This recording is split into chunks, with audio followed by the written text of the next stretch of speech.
Good evening. This is the Design Review Commission, our regular meeting for the month of April. Today is Monday, April 28th, and I'm calling the meeting to order. It is now 6:30. With that, Commissioner Lopez, will you lead us in the Pledge of Allegiance? Certainly. All rise, please. I pledge allegiance to the flag of the United States of America and to the republic for which it stands, one nation, under God, indivisible, with liberty and justice for all.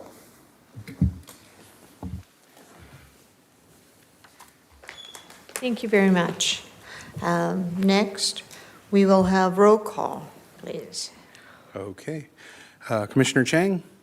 Present. Commissioner Tu? Present. Chair Romo? Present. Vice Chair Salo is absent. Commissioner Lopez? Present. Thank you. Tonight's meeting is live streamed on cable channel 3 and on online platforms.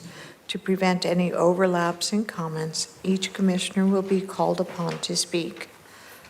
First is public comment. This is a time set aside for members of the public to address the Design Review Commission on items of interest that are not on the agenda, but are within the subject matter jurisdiction of the commission.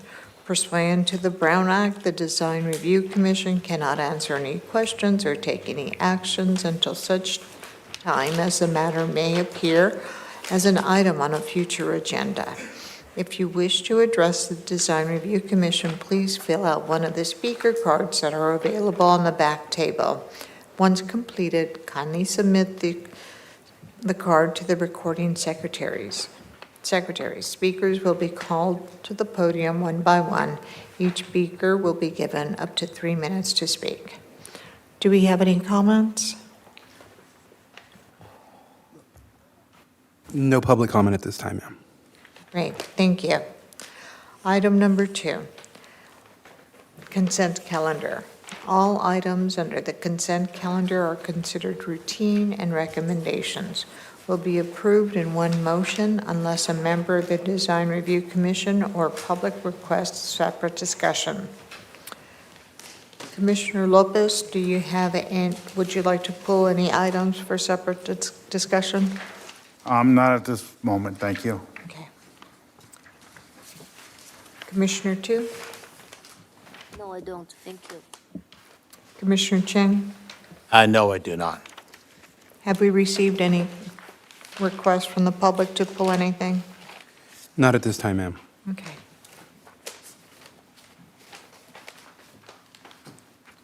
So with that, if I can get a motion to approve the consent calendar, which is basically just the minutes from our last meeting on March 10th, 2025.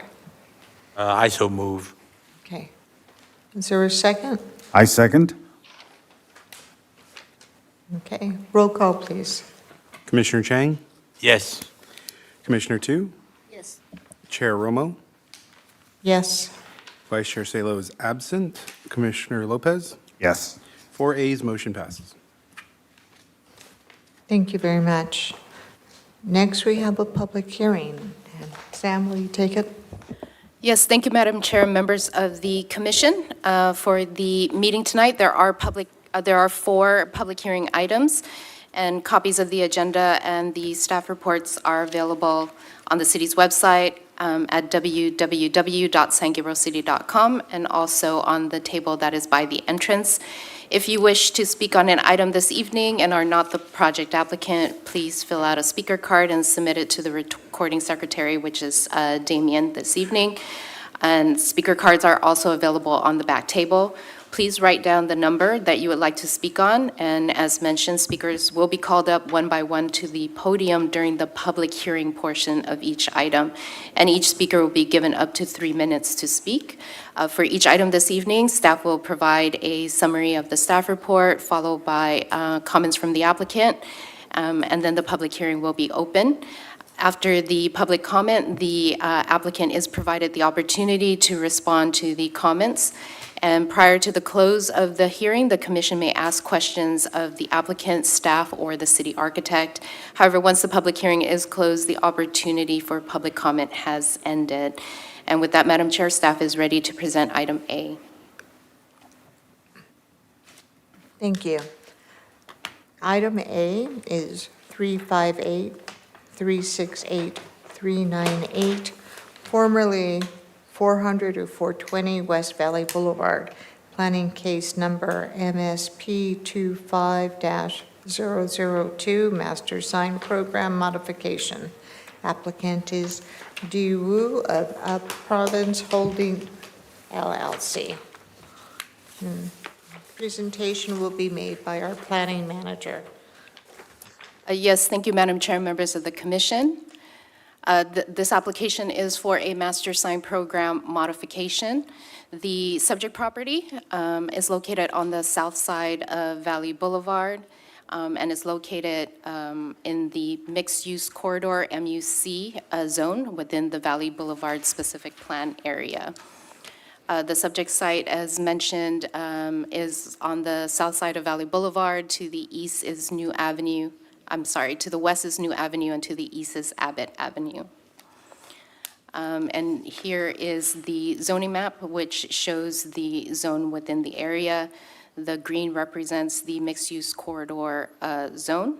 And within that section of Valley Boulevard, the zoning, as mentioned, is mixed-use corridor. And that is to the east and west. To the north is mixed-use corridor residential, and to the south is residential neighborhood commercial, which is represented by the yellow. The subject property is existing. It's approximately 2.6 acres in size and is currently developed with a new mixed-use development. The existing site layout, as shown, the building footprint, the location of the parking area will all remain the same. Those items will not be modified as part of this application. And this is a view, again, top-down of the subject property. And this is looking at the existing development. This is the mixed-use portion of the project with commercial on the ground floor with 4 stories of residential above. And this is also the north elevation of the detached 2-story commercial building that is located more towards the eastern end of the property.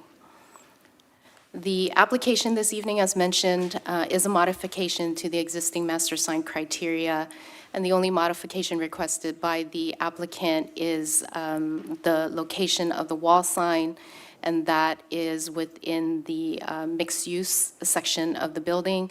The existing approval shows the allowed wall sign to be on the stone veneer tile area that is just above the glass storefronts. And the proposed modification this evening is to relocate the wall sign to the stucco portion of the building. And as shown here, we are again looking at relocating the wall signs from the stone veneer section up to the stucco portion, and that is the request this evening. The application was reviewed for consistency with the general plan, and the request continues to be consistent with the land use goals, the economic development goals, as well as the community design goals. The project was reviewed under the California Environmental Quality Act requirements and under guideline section 15303, class 3, new construction and conversion of existing structures, and this applies to signage. The recommendation before the Design Review Commission this evening is to adopt the attached resolution of the Design Review Commission of the City of San Gabriel, California, approving planning case number MSP 25-002 for a master sign program modification to the existing mixed-use development subject to the recommended approval, conditions of approval attached to the resolution.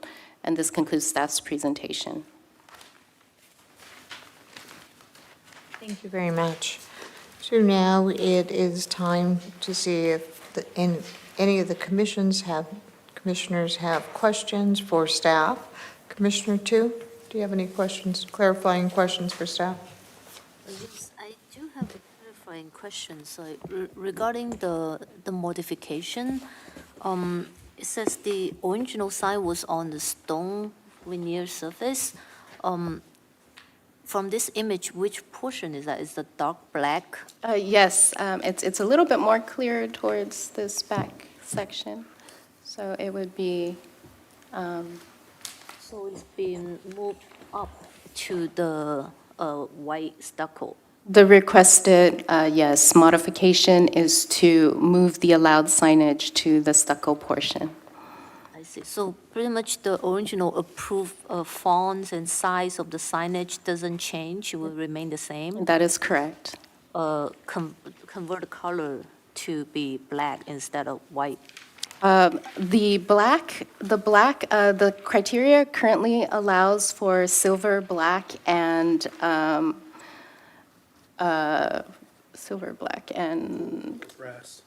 and a brass color. So on this photo of the detached building, oops, sorry about that, there is existing signage for the newer building, and it's in this black color with the halo effect on the stucco. And in this area, there is not stone veneer, and this is within the existing location. But within the criteria, this is, as shown, this is the current approval, which is to be on the black portion of the tile. And the request is to move up the signage to the stucco away from the tile. But the font size, the text font and type of material and the height will all remain the same. Okay, thank you. So is the awning is a new element that request to add it to the building? No, that was a part of the conceptual design, but it was a part of the existing criteria. So the awning details would be at these locations if awnings were to be installed on the building. But currently, that is not a detail that is on the building. Okay, thank you. Commissioner Chin? Yeah, I have two quick questions. Along the same line, the awning, would there be signage on the awning edge? Yes, so the current criteria does allow for signage on the awning if awning is to be installed. And that would be pretty much up to the city staff to That look at is the design. within, yes, within the approved criteria. Right. Yeah. Question number two is that revised curtain wall design and preliminary lighting. I want to understand a little bit more. Wasn't that part of the art, public art portion, or was it not? The lighting? Yeah, on one of the page, this page here, that whole glass curtain wall, I remember when we approved the project way back when, is that the designer was trying to take the advantage of that large portion of glass and do something to make it part of the art, public art project. I don't know, has that ever developed further, or is this part of it? Are we looking at it tonight, or only sign only? Only signage tonight. Signage. So one of the 36 really isn't there, is it? No. Because it said something about the revised, the IW glaze, KLX power core. I just want to understand what we are approving, what the final result and the effect will be. Can I offer an observation? When you look at this photo, the cantilevering trellis kind of thing is a little bit there and a little bit there, and when you look at the drawing, it's continuous, so that may be the change. Well, that was an administrative modification during COVID when the project was constructed, and there was a request by the developers to to place those details on the column elements, on the more vertical elements of the project at that time. So that was during 2020 when the project was under construction. But the text, aside from the requested relocation of the signage tonight, everything else remains the same. Right, thank you. Commissioner Lopez? Yes, just, thank you, clarifying question. So this new location for the signage would be in addition to what is already existing there? Because I'm kind of confused of the drawings. So it leaves the existing signage there, and then there's more lettering in addition to whatever is existing now? Is that what it was? So on this slide here, it shows what the current signage approval that was a part of the original approval in 2014, 2015, when the project originally came before the Design Review Commission.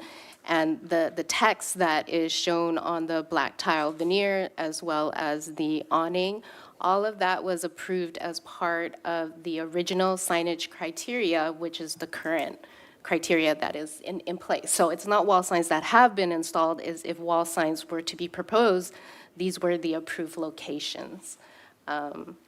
The request this evening is, the singular request is to move the approved text from the veneer area to the stucco portion of the building. And Okay, so that is it's what's not in before the addition, commission. it's in lieu of? Yes, it's a relocation of the Oh, okay, thank you. prior approval, yes. Thank you very much. I don't have any clarifying questions for staff. Is the applicant here? Yes.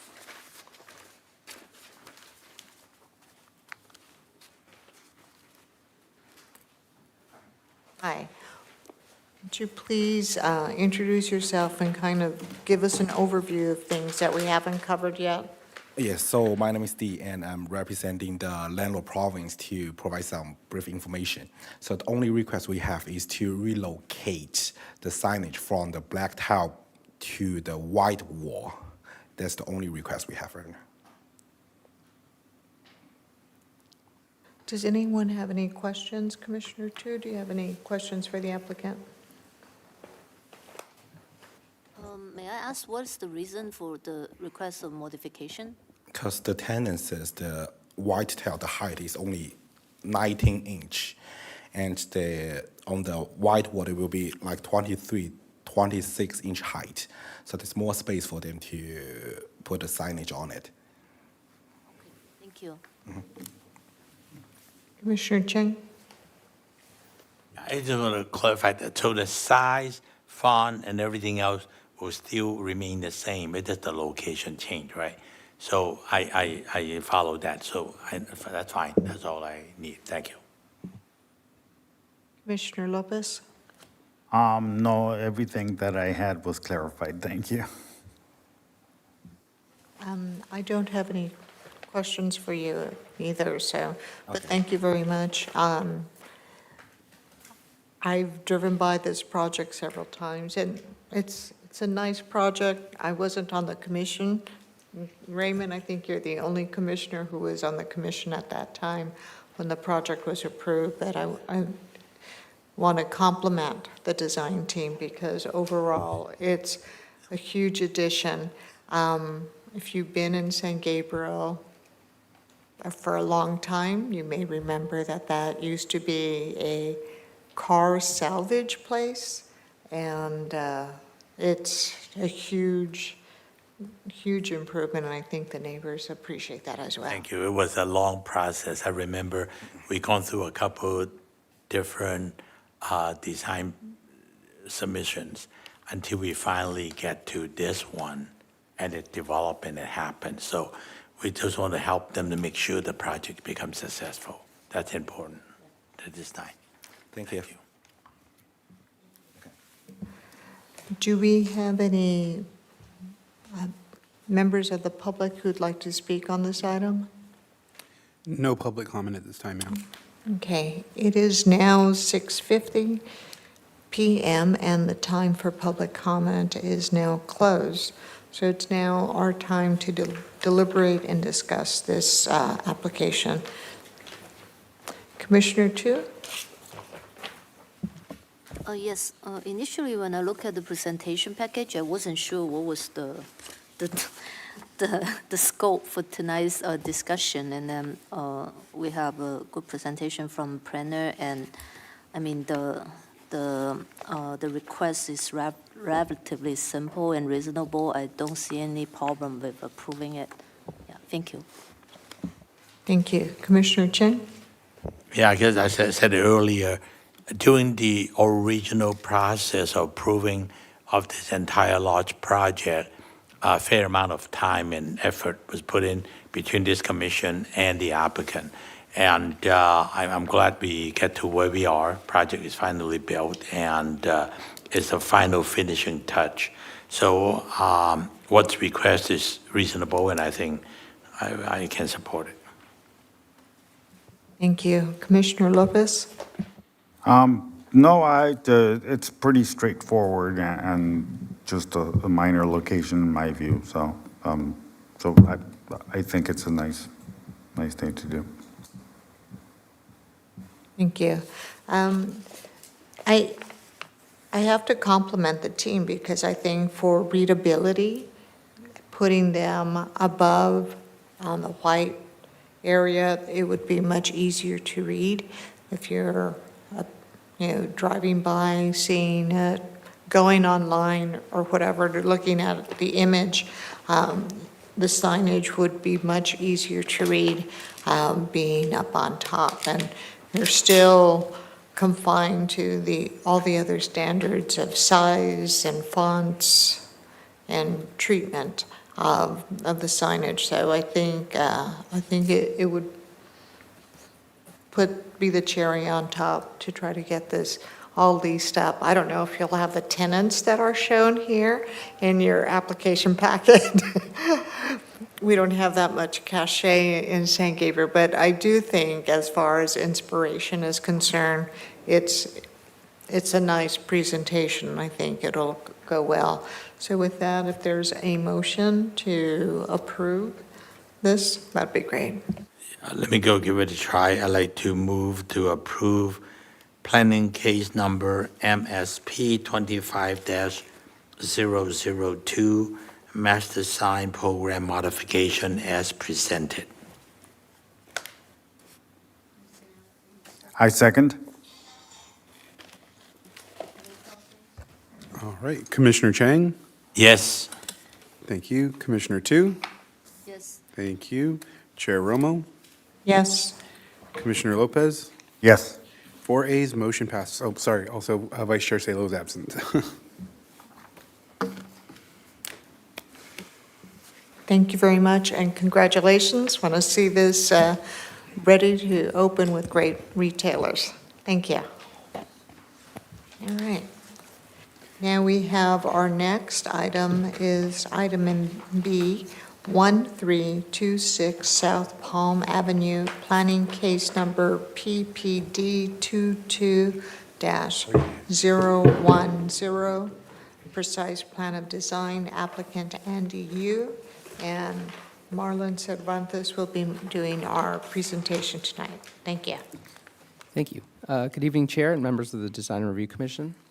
The public hearing item before you tonight is for a precise plan of design 22-010 to allow for the development of a 5-unit apartment building located at 1326 South Palm Avenue.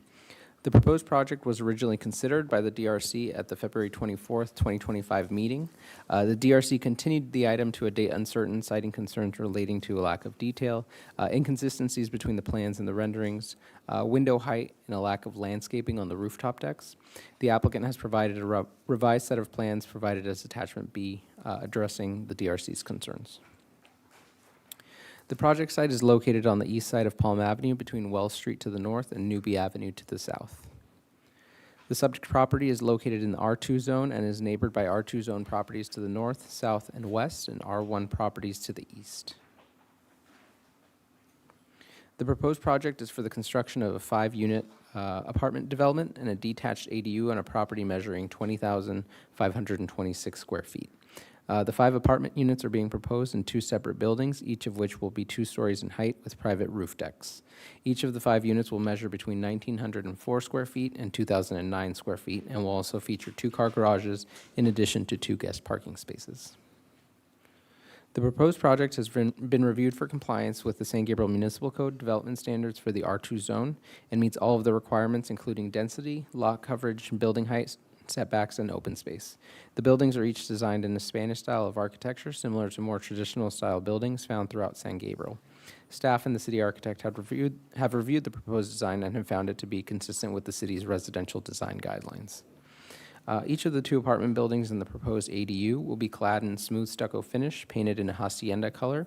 The buildings will also feature a Spanish-style clay tile roofing material, arched entryways, and decorative corbels. At the February 24th, 2025 DRC meeting, the Commission considered the project and voted to continue the item, citing the proposed project's lack of detail, inconsistency between the plans and renderings, window height, and a lack of landscaping on the rooftop decks. The applicant has since provided updated plans addressing the DRC's concerns. The windows found along the ground floor have been raised from 1 foot to 1 foot 4 inches, measured from the floor, to create better proportionality. The applicant has also provided more detailed 3-dimensional renderings showing the proposed building from 7 different perspectives, included as Attachment C to your report. Each of the renderings supplement the proposed building elevations and details by showing how each side of the building is articulated through the use of recessed windows and offset wall planes. The rooftop deck areas have been improved with 5-foot tall privacy walls in between each deck, as well as 2-foot by 5-foot planter boxes.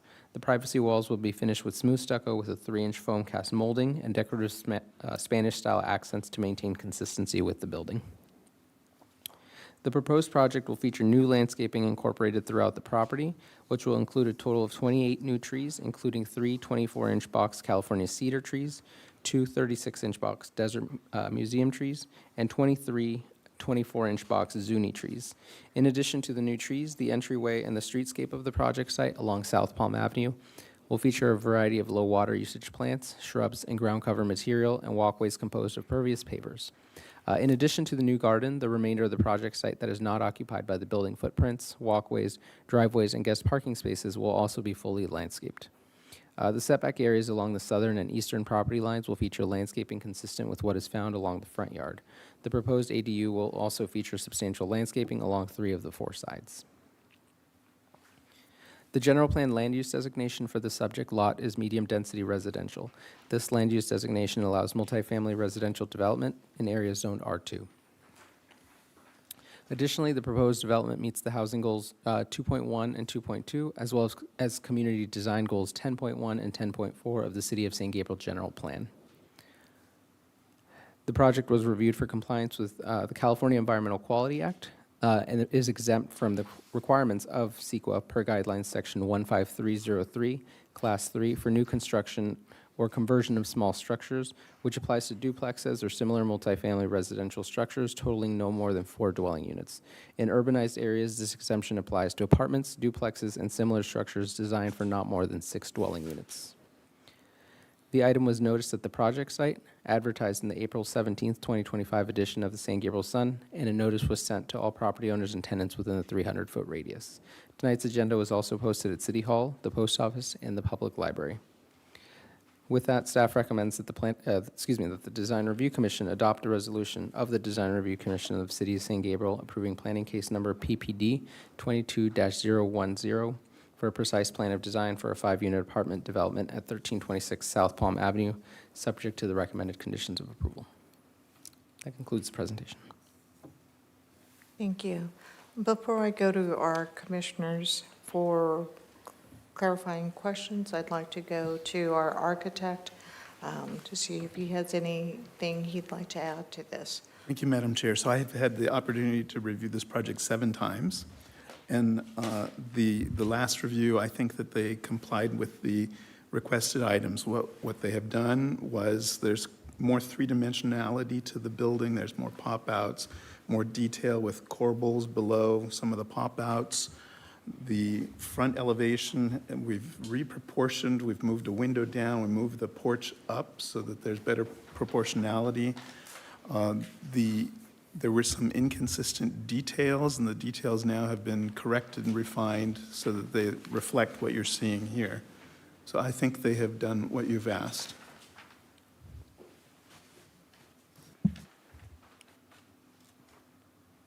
And I know the rendering on this shows a palm tree in front. Is that the current landscaping in front? Give me just a second.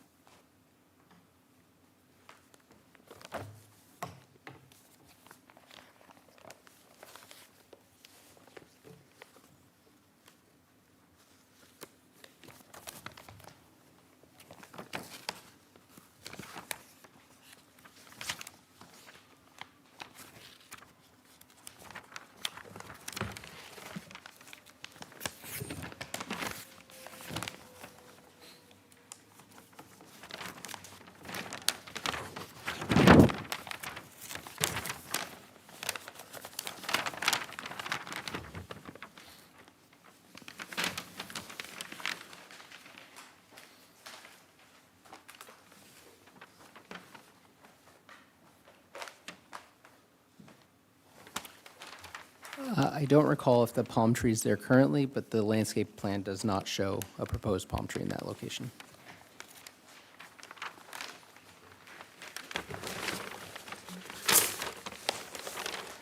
Because the landscape plan is a little different than the rendering. And so that's something, when we see the rendering and then we look at the landscape plan, that's something that doesn't quite match up. So I'll ask that question to the applicant. So, Commissioner Tu, do you have any clarifying questions for staff? No, I don't have clarifying question. Thank you. Commissioner Chin, do you have any clarifying questions for staff? I guess one quick question, maybe for staff, is that the ADU is not the purview of this commission. Am I correct on that? That means the ADU design is pretty much administrative. That's correct, per state law. We don't need to make any comment on that. Okay, that's all I know. No, I don't have any other questions. Commissioner Lopez, do you have any clarifying questions for staff? Just a quick question. So currently in the property, there are no trees? Oof.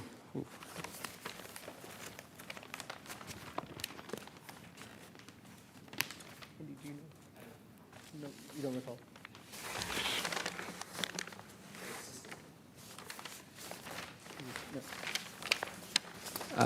The applicant does not recall there being any trees currently on site. All right, thank you. I don't have any clarifying questions for staff. At this time, is the applicant here? They are here, yes.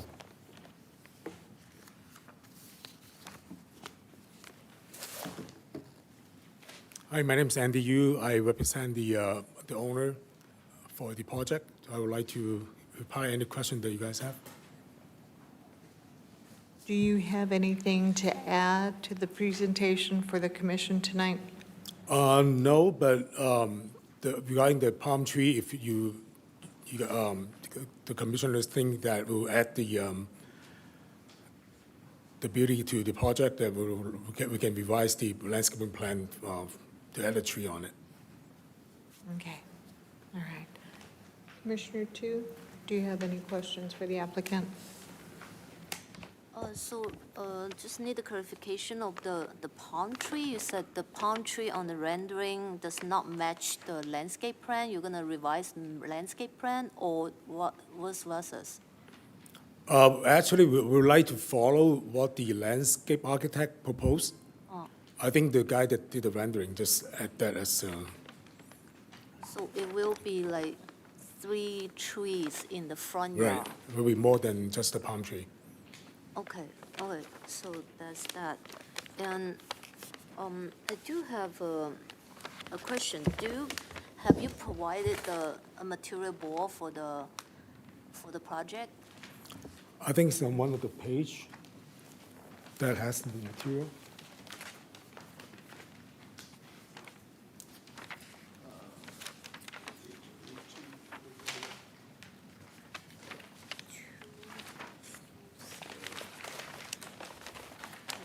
Page A240.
Yeah, I missed the material board because it's on this side of the drawing. So the idea was to compare the rendering and the material board.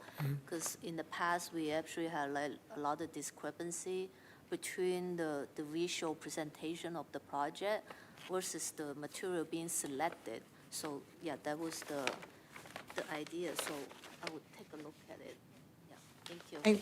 One thing that I noticed, just kind of to play tag on your question, is that the lantern that's shown there on the building is different than what's shown on the rendering.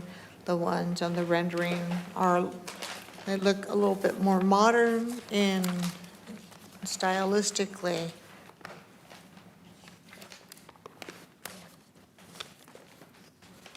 So looking at what's shown in the rendering is not necessarily what has been submitted in the packet for at least the lantern.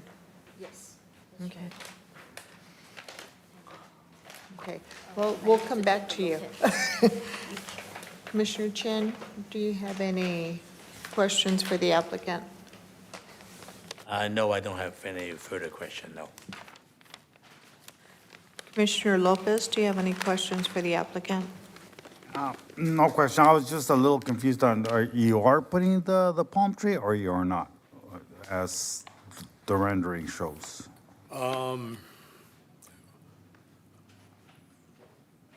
I would just like follow the landscaping plan, so not putting the palm tree. Okay, so the box trees and things of that sort, not necessarily the palm Right, tree?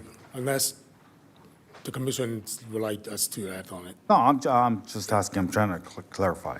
Yeah. Thank you.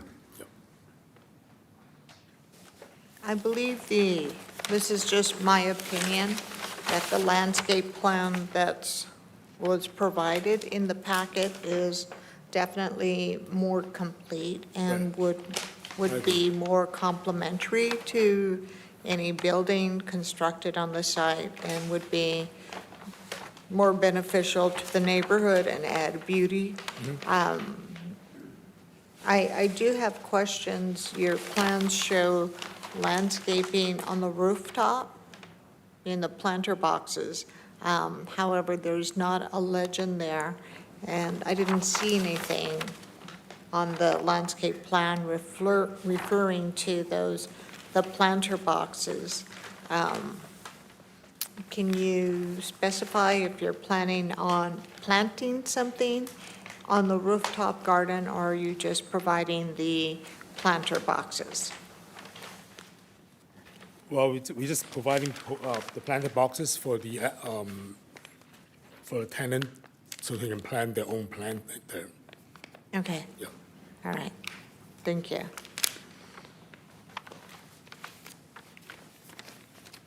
Commissioner Chu, are you ready? I have a couple questions. So for For the wrought iron handrail, the guardrail for the balcony, you did have a elevation detail on the page A250 with a little more like decoration, like design to it, but the rendering only showing like just like a bar style. So I just want to clarify which We'll style you're follow going forward. the one that we proposed on the page for the material. It would be on the A250? Yeah, it will be like 250. Okay. So, yeah, I just wanted to be, like, presented the project consistently. Yeah, we will follow that. Yeah. And another question is regarding the color scheme of the project. I mean, the applicant did put in effort to provide a lot of the renderings, the showing this 3D demonstration of the project. I do appreciate that effort. It's just the color of the rendering, it seems like the coloration is kind of like off from the rendering compared to the material wall. So I was trying to, Because it really depends on the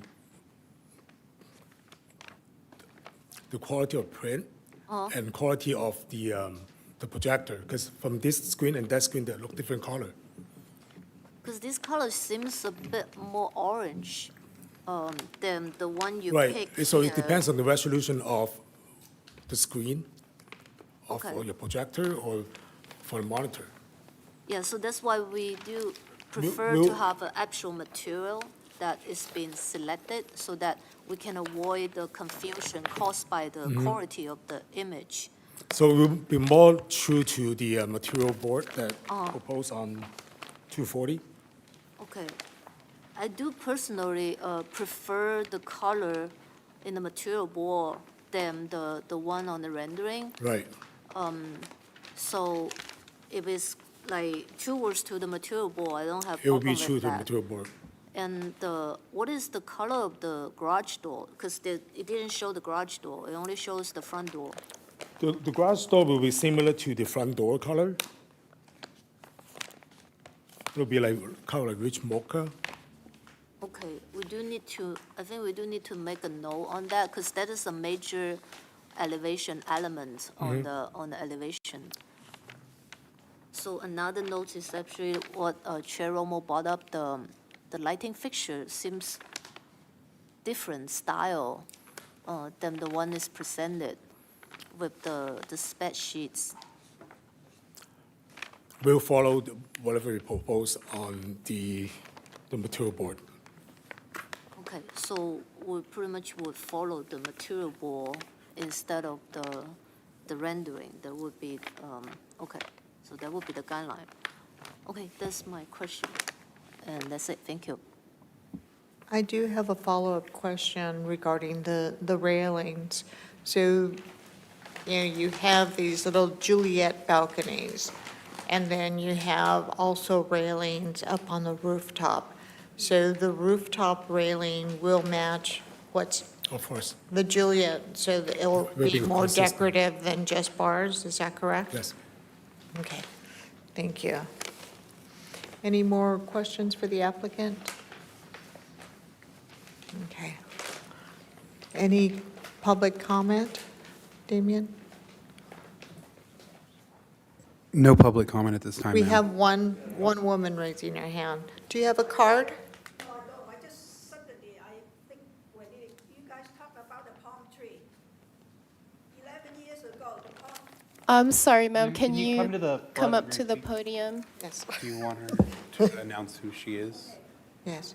You'll need to state your name and address, Okay, please. my name is Scholastica Tsang. I'm the owner of 1401 Palm. 11 years ago, I don't know, that 2011, the windstorm, the palm tree, which is the one in front of that house, broke, and then it fall on the Y, Edison Y, and the whole street electricity went out for a whole week. So I don't like that palm tree. Make it a small, not too tall tree. Because that street, no palm tree, everything is the pink and the red, what do you call that? The crepe myrtles. Yeah, myrtle cradle. That's a St. Gabriel tree. Okay. That's it. All right. The landscape plan does not show a palm tree, and that's Okay. something very different. So the trees are going to be different trees than what was shown on the rendering. Okay, that's good. I just want to remind you guys, it broke, and then take out the electricity for a whole week. Okay, thank you, thank you. Thank you for being here. Okay, so any other comments from the public? No additional comments at this time, ma'am. Okay, it is now 7:16. Time for public comment on this item is now closed, and our commissioners will deliberate and discuss this item. I'll start with Commissioner Tu. I think the project has gone through so many iterations, and working with city architect has been improved quite a lot. It's just there's still some discrepancies in the presentation with the material boards. So I think I'm ready to approve, but with the note of all those discrepancies can be taken care of with this conditional approval. Thank you. Commissioner Chen? Yeah, I feel the same way. I guess if we were to approve it, the motion has to include a condition that all the details on A240 and A250 should be included as part of the condition for approval. That way, the color scheme is right, the detail and the railing is right, the lighting is correct, and all those should be included as part of the condition. So I can support that. Thank you. Thank you very much. Commissioner Lopez? Well, I think it's come a long way as far as actually being able to picture how it's going to look. I concur with fellow commissioners about the conditions of approval and make sure that the colors are correct and the railings are consistent. That is it. Yeah. Thank you. I also feel that this project has gone a long way. However, we do need to make sure what we're approving is what we believe.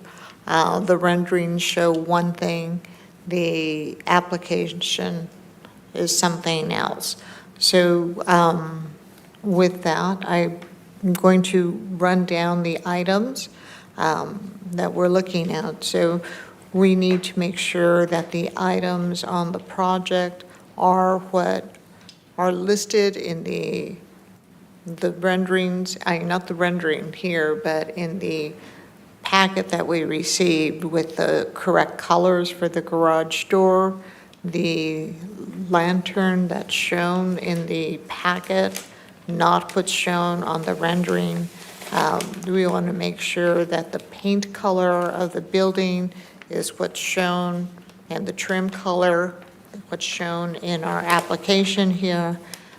We want to make sure the landscape plan is what is shown here in our packet, not what is in the rendering.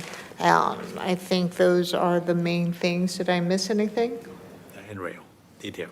Yes, Detail. the railing detail, yes. The railing detail is another aspect that we want to make sure that the railing that's in our packet, not in the rendering, is approved. Thank you very much, Commissioner Tsang.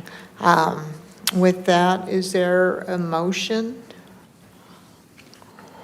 I so move to approve the project with all the conditions that were just mentioned, and I think staff has recorded all those down, that all this condition is to be kept on the final approval and final construction. Yes, Commissioner Chang. Thank you.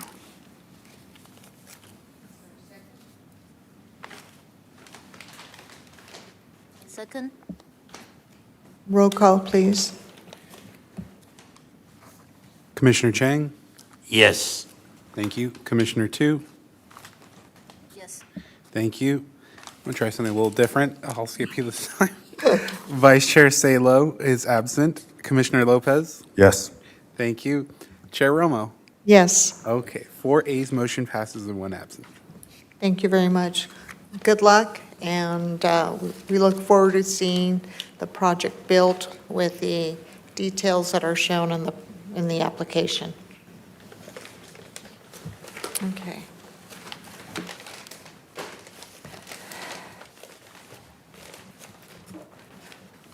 Next, we go to another project on Palm Avenue.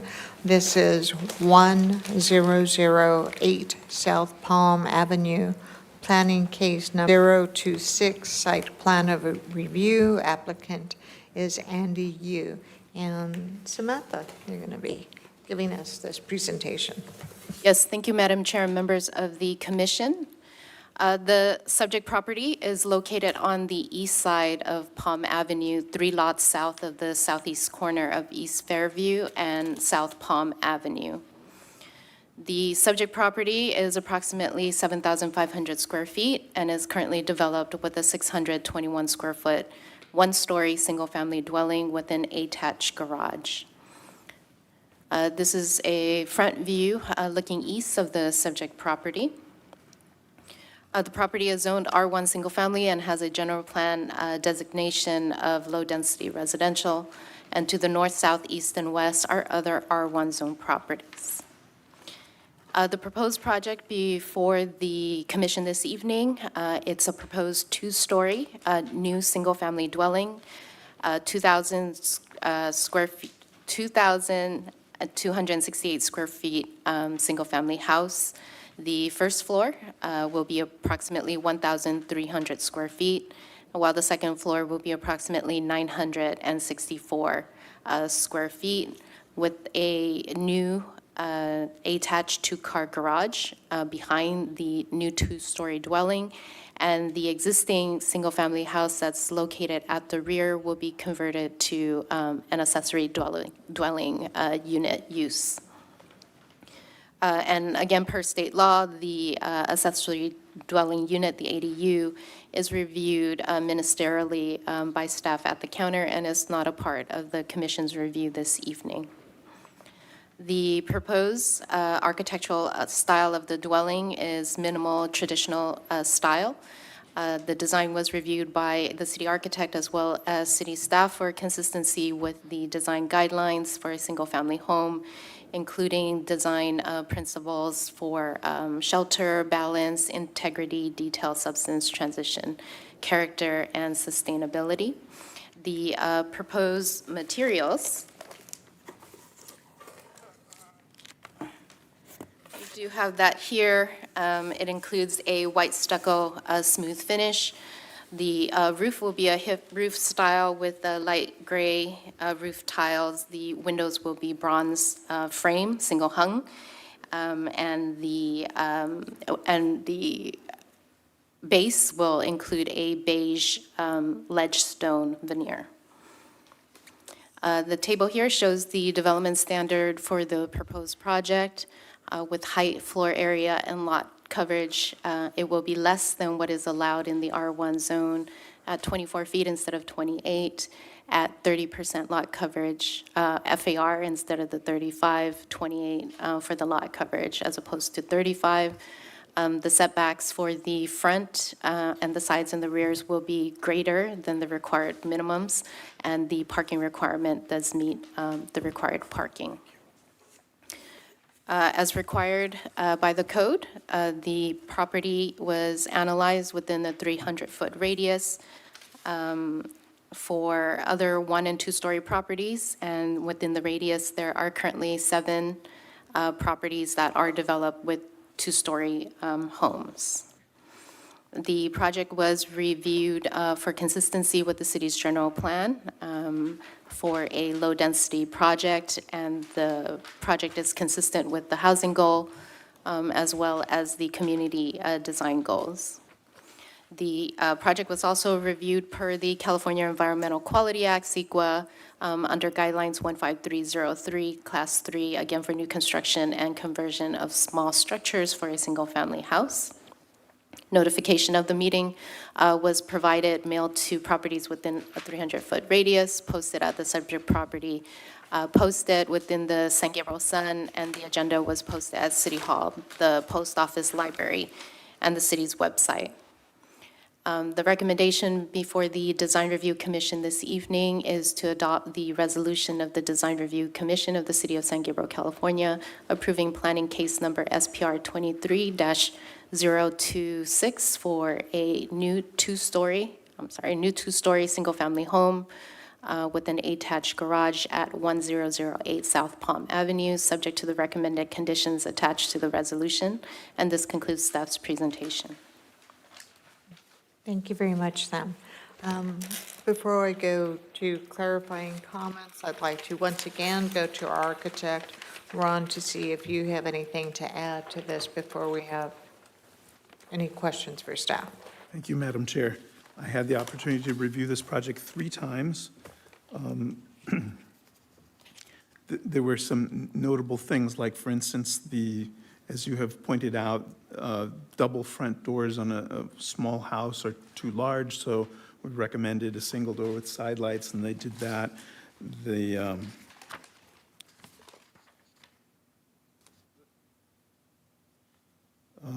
were some drafting errors that had been corrected. The tree, there's a significant tree in the front yard. Originally, that was to be removed, and through the review, that's been saved. I think that's it. I think they did a good job, and they followed through with the comments. Great, thank you very much. And it is a beautiful magnolia tree, and so that's something that, yeah, I'm very glad that they're proposing to keep it. So with that, Commissioner Tu, do you have clarifying questions for staff? No, I do not. Thank you. Commissioner Chen? Yeah, I agree with the architect's, city architect's comment. I think by this time, the proportion is right, everything looks good. But that tree absolutely is a main concern. I think as one of the conditions is to make sure that there is some kind of protection program to keep that tree healthy going through this whole construction period. What I hate to see is that by the end of the construction, the tree died due to lack of protection and or maintenance. So I guess it was one of the condition approval. I would recommend that there is some protection plan. City staff can watch that and just make sure that they protect that tree and who will be there after the project is done. That's one thing I definitely want to see that happen. Yeah. Thank you very much. Commissioner Lopez, do you have any clarifying none, thank you. questions? Okay, No great. questions, thanks. Thank you. Sam, can you clarify right now, are there things in our packet to protect the tree? Yes, it's included as condition number 20 to submit a preservation plan at time of plan check submittal. And then just, I'm looking at 22, so it's maintaining all trees with canopies and hedges within the property line. So will the applicant get something a little bit more specific than what's in here?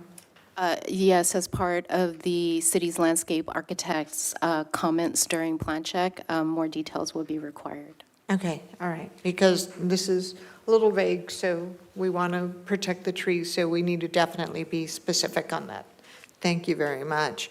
Is the applicant here? Yes, hello again. My name is Andy Yu. I represent the owner for this project. I would like to answer any question you guys have. Do you have anything else to add to this? No, I was glad that I worked with Ron, the city architect, to provide a guideline and guidance and for this project to move this forward. Okay, thank you. We'll see if anyone has questions for you. Commissioner Tu? Yes, I do have a couple questions. So it's good that we see the actual material ball with the selected material physically. I think there's a couple things missing. The window frame is a brownish window frame as indicated in the presentation, but we don't see the brownish color here. And also the front door, it looks like that would be the color that really echoing the brown window frame. So what kind of color is that? Like, can you I need to stipulate? look at the, And a second question is that the handrail detail. So I saw on the elevation, the handrail, the guardrail, it looks like it wasn't drafted. It was just like single line.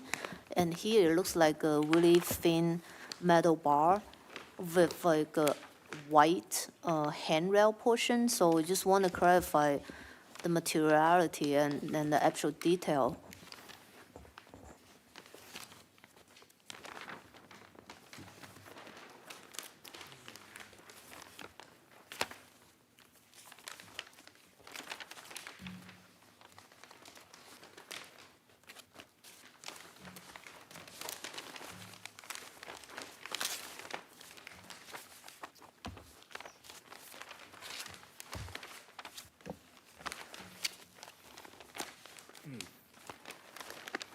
I probably missed printing that out.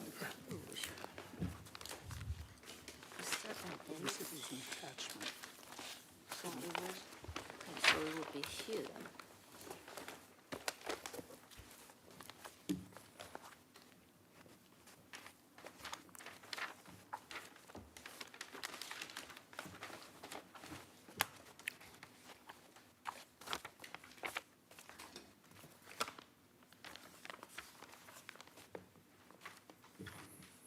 Okay, I see that.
In the paper version material ball, Right.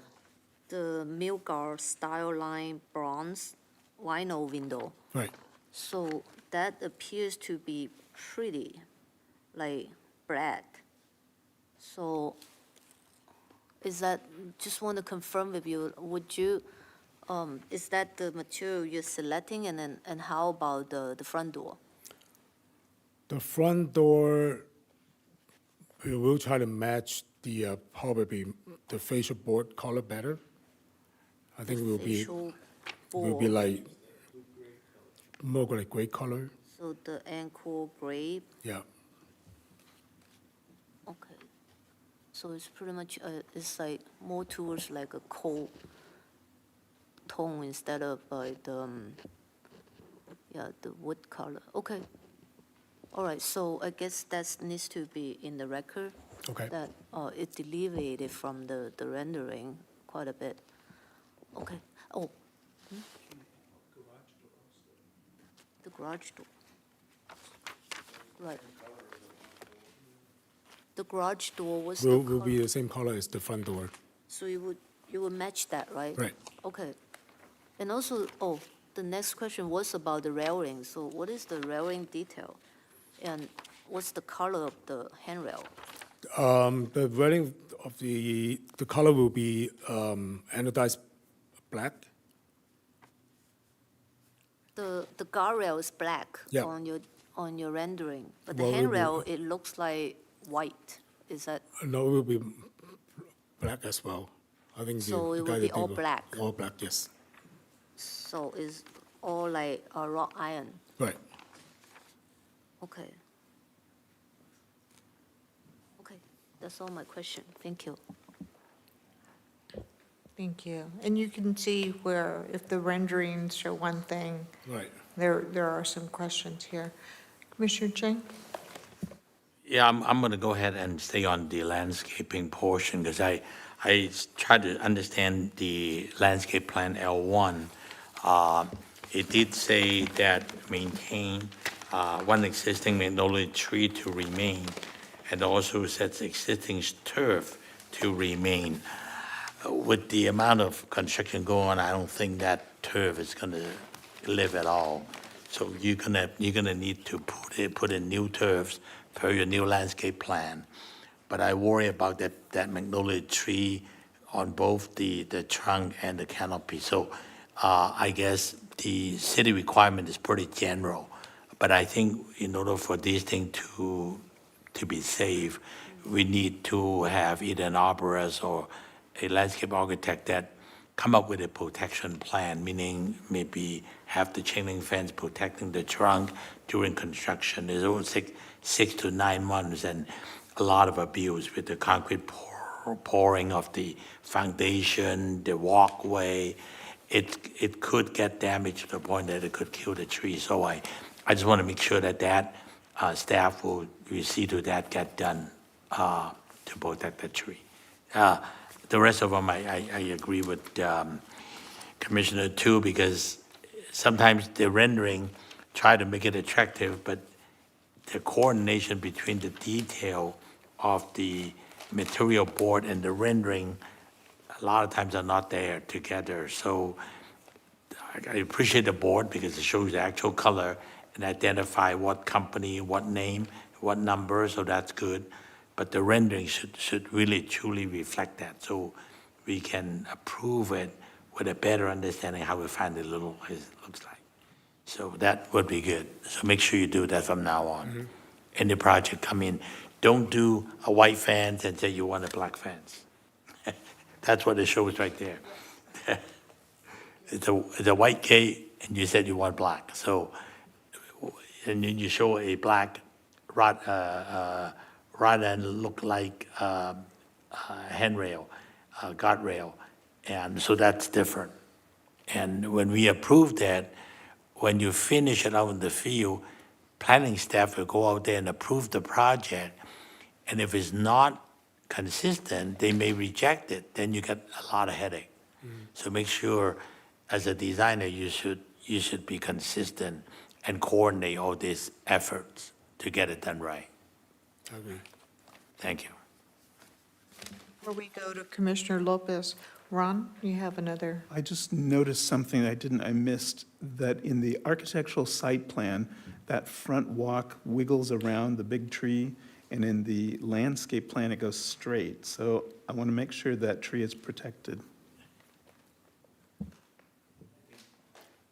That's the part that I was a little concerned about. The landscape person that designed the landscape plan may not have checked the exact location of the existing tree.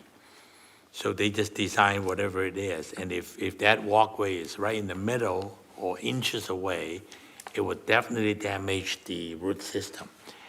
And so the coordination between the landscape plan and the architectural site plan really should be coordinated correctly. So that would be all part of the condition for approval, because otherwise it's too late, tree's dead. And, yeah, I don't think within a tree like that will not grow like that in 5 to 10 years. Takes 20, 30, 40, 50 years for a tree like that to grow. Yeah, So that's 20-year tree something minimum. that we definitely want to protect. So thank you very much, Ron and Raymond, for bringing that to our attention. Anything else? Commissioner Lopez?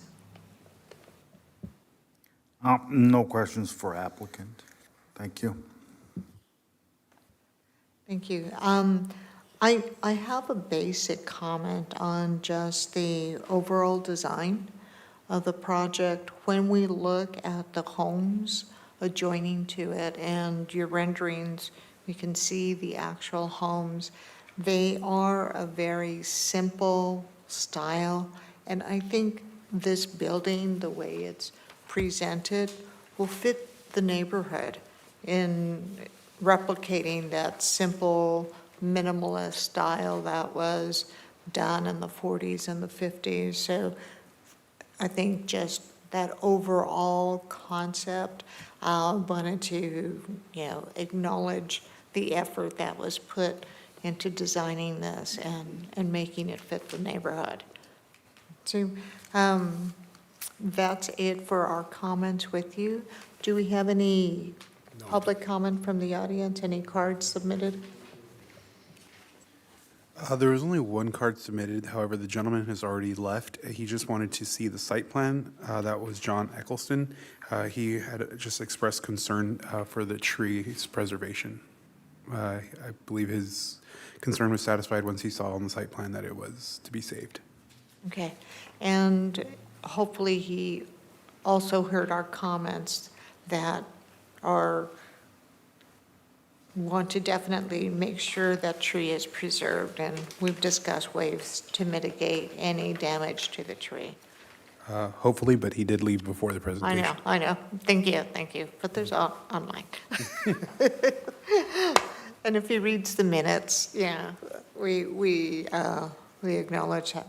So with that, the public comment time, our public comment is now closed. It is 7:43 p.m. and it's time for us to discuss this project amongst ourselves, to deliberate and discuss. So Commissioner Tu, when you start the discussion. Yes, I would like to reiterate that the comment Commissioner Chen and City Architect Ron brought up the discrepancy between the landscape plan and the architectural site plan. But on top of that, the architectural site plan, although it has a curvy walkway to avoid touching the trunk of the tree, but it doesn't seem like it's a real scale. So I was wondering, how can we approve this set of drawing without knowing the landscape plan, what the final landscape plan would look like? Because I can foresee there's going to be changes based on the tree protection plan, and then we need to leave enough clearance for future payment or any walkway that propose to get access to the house. So that's my concern, being to approve the project with what has been presented tonight. Thank you. Yes, Madam Chair, members of the commission. Again, condition number 20 does refer to a tree protection plan. That will be the driver to defining the location of the curved walkway. So we would have to see what those requirements would be to preserve the tree during construction, and the site plan and landscape plan would have to follow the protection plan. So the curve and the scale of the walkway, that would be finalized as part of what is submitted during plan check to be reviewed by the city architect's office as well as the city landscape office, again, to comply with the protection plan, and then the site plan and the landscape plan is to follow the protection plan. So just kind of to repeat, I think there are 3 conditions. Number 20 is regarding the preservation of the mature tree, and that calls out a protection plan to be submitted. Number 21 discusses root barriers to be installed for all trees within 5 feet of the hardscape, within 10 feet of the city sidewalks. And then we have number 22, which is the landscape maintenance plan. So, but I think in addition to that, there's that issue regarding the walkway that needs to be somehow, An added condition. okay, an added condition, okay. Thank you. Do you think that would satisfy your concerns, Commissioner Tu? So just to clarify, so the city architect will work with the applicant? Along with the city landscape architect as well, yes. Okay, all right. That's good, thank you. Yes, Ron? Madam Chair, I designed the Ambassador Gardens on Orange Grove Boulevard, where we were tremendous number of historic trees that I had to work around, and some of these trees, our arborist and the city urban forester was very concerned about the protection of the roots, and we had a sidewalk. So the sidewalk is actually built like a bridge across the roots, so that it didn't put any weight on the roots. Things like that could be considered too. Great, thank you very much. Hopefully, Sam, will Juan also see the tree protection plan? Okay, thank you. Because we want to make sure we can try to preserve that, and it's been done before. Ambassador project is a wonderful project, so that's something that we need to make sure that those best practices are done here in San Gabriel, because we don't need to reinvent the wheel each time with these projects. Thank you. Commissioner Chit? Yeah, I guess the intention is clear, that we all want to protect that tree. And I think there is enough condition already, plus the added condition, that the coordination between the site plan, the landscape plan, are to be reviewed by both city landscape architect and city architect. I think, and together with staff input, to safeguard that piece. So when they submit for final plan check, it should reflect the intention of tonight's discussion. So I just want to make sure that that is on the record and that the applicant understands that whatever effort it takes to protect that tree, both in the root system and the canopy, so that we can preserve something this valuable in a small lot like this. I think we really, it's a good opportunity that they want to keep, because that tree is going to make the house look beautiful. Once it's done, and it's trimmed correctly, it'll make like that home is always there because of the tree. So it's important that they understand that. So I guess with that said, I am prepared to approve the project with that added condition on the tree protection, coordination of the landscape plan, and the site plan. Thank you very much. Commissioner Lopez? Thank you, Madam Chair. I do have concerns over the tree, and I kind of uttered the same concern my fellow commissioner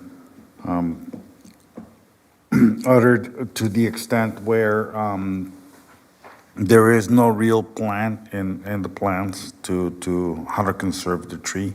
And I understand that part of the condition would be to acquire the assessment of an expert into saving the tree. But, that again, as I've said many times here before, we're putting all sorts of conditions without really looking at what the plan is. And for example, one expert may say, well, no, I think the tree will survive without a bridge, like our architect was saying. And another would say that maybe it is a necessity to do it. The fact is that we don't know. The fact is that we're asking to approve something that is very subjective to somebody's professional opinion. Granted, the professional opinions can be very different, so I have real concerns about that as opposed to approving it prior to or contingent to, as opposed to looking at the plan first and seeing and then we can have specific questions about it, as far as what the salvage of the tree plan, or the plan would be to salvage the tree. That's my opinion. I appreciate your opinion and your bringing it up, because I think we all take our volunteer job serious. And as I see you have a box of candy, that's a gift for 2 years. Yes, I was surprised about that. I said, oh, wow, I'm sitting at the wrong place. So, but this is a volunteer position, and we all basically do our homework, and we care about the city. That's why we're donating our time. Trees are important to us. I think in this case, I would tend to say, if Ron, the landscape architect, and our staff person here, Samantha, planning manager, deputy community development director, that throws additional weight. Ron has stated that he has worked with heritage trees to protect them during construction. And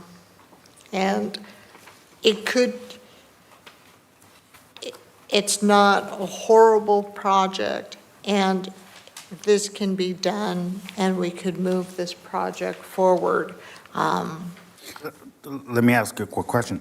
Now, does that mean that once we get this professional plan to protect the tree in place, will that pass through Ron's eyes? Is that what we're talking about? Yeah. Okay, well, then in that case, I'm ready to move forward with the plan. But also I'm going to ask the developer right now the assurance that he's going to do everything and anything to spare that tree. Can Yeah, you that's speak, our intention. even though public comment's closed? Yes, it can be reopened, Okay. Madam Chair. That's the intention, that's why we moved the house way back 35 feet from the property line, that away from the tree. Very good, thank you. And I think what's going to be important is having our motion talk about that added condition that brings in the walkway, because that walkway construction, that is not, in our site plan, that is not correct. We do. That's what I was saying. The priority is saving the tree. Correct. So if that walkway needs to be redrawn, redesigned, what's most important here is preserving that tree, protecting the root system, protecting the canopy system, so of the tree, so it can survive another 50-plus years. And magnolias do have a large lifespan. And so I think that condition is paramount at this time. Yes, thank you. Okay. So with that, is there a motion to approve this project with the conditions? Sorry, are you closing public comment? Okay, we're going to close the public hearing again. It is 7:54 PM, and the public hearing has been closed again. Thank you. A motion? All right, let me give it a try. I would move to approve planning case number SPR 23-026, site plan review on 1008 South Palm Avenue, with the added condition on the tree protection of the existing magnolia tree. I want to make sure the applicant will work with a qualified arborist to come up with a protection plan per condition 19, I believe, for the city's landscape architect and city architect to coordinate the proposed site plan and the proposed landscape plan so that the tree will be healthy at the end of the construction, that the tree will be preserved per the intent of this commission. Would you also like to add that the railing shown and the color discrepancies are corrected? So we need the railing to be black, and then the color discrepancies that we talked about before on the windows, front door, and the garage. Yes, thank you.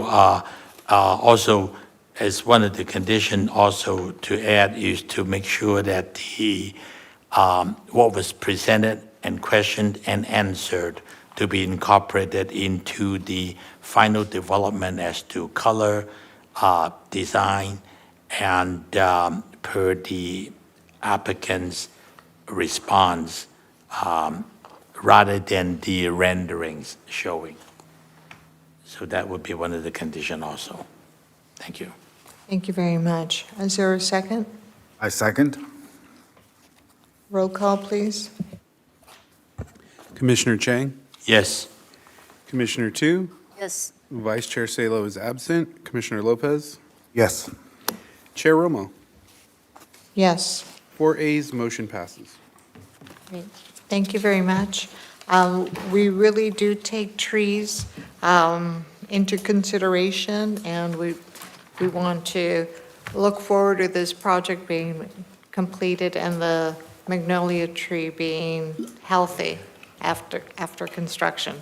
Thank you.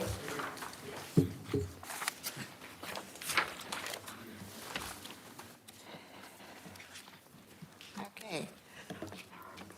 We have item D on our agenda, which is 238 South San Marino Avenue, planning case number PPD 23-010, precise plan of design. Applicant is Eric Tsang, Architects. And Marlon, you're going to do our presentation tonight.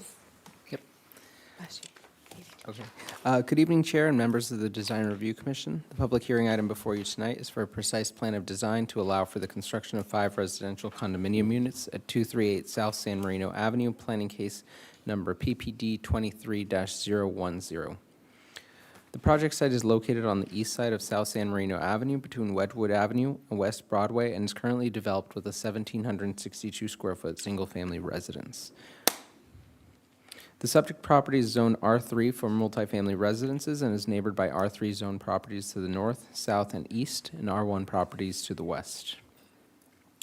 The proposed project would demolish and remove any remaining structures on the property and construct 3 new buildings housing a total of 5 condominium units. Each of the 5 units will feature one of 3 predetermined floor plans, all of which will be 3 stories in height with private roof decks. Each of the 5 units will measure between 1,663 square feet and 1,905 square feet and have ground floor garages with capacity for 2 cars each. Vehicular access to the site will be from South San Marino Avenue by way of a proposed driveway apron. The 10-foot wide driveway will provide access to each of the 5 garages, as well as 2 guest parking spaces located on-site. Pedestrian access to the units will be via a walkway along north side of the property from South San Marino Avenue. The proposed project has The proposed project has been reviewed for compliance with the San Gabriel Municipal Code development standards for the R3 zone and meets all of the requirements of the R3 zone, including floor area ratio, height, setbacks, and open space. The arborist report identifies 4 landmark trees on the subject property. Of the 4 landmark trees, 1 tree is proposed for removal, in addition to 4 other non-landmark trees that will also be removed. Tree number 6 is identified on the survey, is a 35-foot tall cocculus tree and is located near the southeast corner of the property in the footprint of a proposed driveway and directly adjacent to a proposed garage in building number 3. Removal of the tree is subject to a tree removal permit to be granted by the Community Development Director. The 7 remaining trees will be preserved in place and incorporated into the overall landscape design of the project. The arborist report provides recommendations for the preservation of the landmark trees during construction, including the establishment of tree protection zones by fencing off areas within the drip line of each tree using 6-foot chain link fences, monitoring by the consultant during demolition, grading, and excavation, utilizing the proposed driveway area as a haul route during demolition and grading, and continued irrigation. Arborist recommendations have been included as recommended conditions of approval. The project is designed in a contemporary style of architecture similar to other multifamily developments approved throughout San Gabriel. Staff and the city architect have reviewed the proposed design and have found it to be consistent with the city's residential design guidelines. Each of the 3 buildings will be clad in smooth stucco and painted in a variety of neutral colors. The buildings will also feature horizontal wood siding and brick veneer to serve as an accent material and provide visual articulation. Each of the units will have individual access to private rooftop decks. Each deck will feature guardrails made of aluminum and glass. The proposed project will feature new landscaping incorporated throughout the property and anchored around a total of 7 existing mature trees to enhance the site entry and the northern project boundary. The project proposes to remove 5 existing trees on the property and install a total of 12 new trees throughout the project site. The front yard area will feature new landscaping centered around a 90-foot tall deodar cedar tree that will be protected in place. This area will be supplemented with 2 new 36-inch box western redbud trees, 5-gallon soft caressed mahonia plants, and carapia for ground cover. The side yard area along the north of the property will feature a new 5-foot, 6-inch wide planter area to create a buffer between the adjacent property. The planter area will incorporate a variety of new trees and shrubs, including 5 24-inch box Saratoga Bay laurel trees, 15-gallon silverberry plants, and blue fescue. The general plan land use designation for the subject lot is high-density residential. This land use designation allows multifamily residential developments in areas zoned R3. Additionally, the proposed development meets housing goals 2.1 and 2.2, as well as community design goals 10.1 and 10.4 of the City of San Gabriel General Plan. The project was reviewed for compliance with the California Environmental Quality Act and is exempt from the requirements of CEQA per guideline section 15303, class 3, for new construction or conversion of small structures. This exemption applies to a duplex or similar multifamily residential structures totaling no more than 4 dwelling units. In urbanized areas, this exemption applies to apartments, duplexes, and similar structures designed for not more than 6 units. This item was noticed at the project site, advertised in the April 17th edition of the San Gabriel Sun, and notice was sent to all property owners and tenants within a 300-foot radius. Tonight's agenda was also posted at City Hall, the Post Office, and the Public Library. With that, staff recommends that the Design Review Commission adopt a resolution of the Design Review Commission of the City of San Gabriel approving the planning case number PPD 23-010 for a 5-unit condominium development at 238 South San Marino Avenue, subject to the recommended conditions of approval. That concludes the presentation. Thank you very much. Before we go on to commissioner comments, I want to see if Ron has any additional comments on this project. Thank you, Madam Chair. I've had the opportunity to review this project 6 times. Most of the previous reviews, there have been lacking bits and bits of information that have been infilled over time, so that's been good. The principal concern that I have had, and I've discussed this several times with the city landscape architect, is that large 90-foot tree in the front yard once again. The existing home that you saw just a moment ago is a 1-story kind of cottage home that's substantially set back from the tree. The new proposed building is a 3-story kind of flat facade that's substantially closer to the tree. That I'm concerned that the face of the building will encroach into the tree canopy.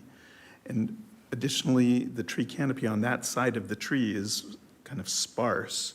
The arborist that they've provided a report and with the root protection demarcation as well says that you can trim up to 25% of the tree and maintain its health. But I'm worried that that 25% is this area that's the building encroaching into the tree. The city landscape architect had recommended to drop 1 unit from the project to create more setback. The applicant stated that he cannot because the state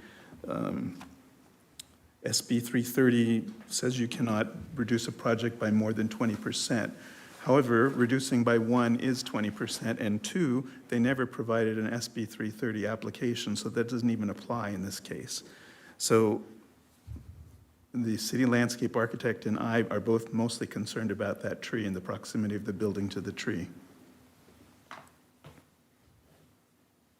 Thank you very much. Commissioner Tu, do you have any comments, clarifying comments for staff? No, I do not. Thank you. Commissioner Tsang? Maybe a question for the architect later. For staff, I don't. Commissioner Lopez? Thank you, not for staff at this moment, thank you. I do have a question. With that, with the tree protection being an issue,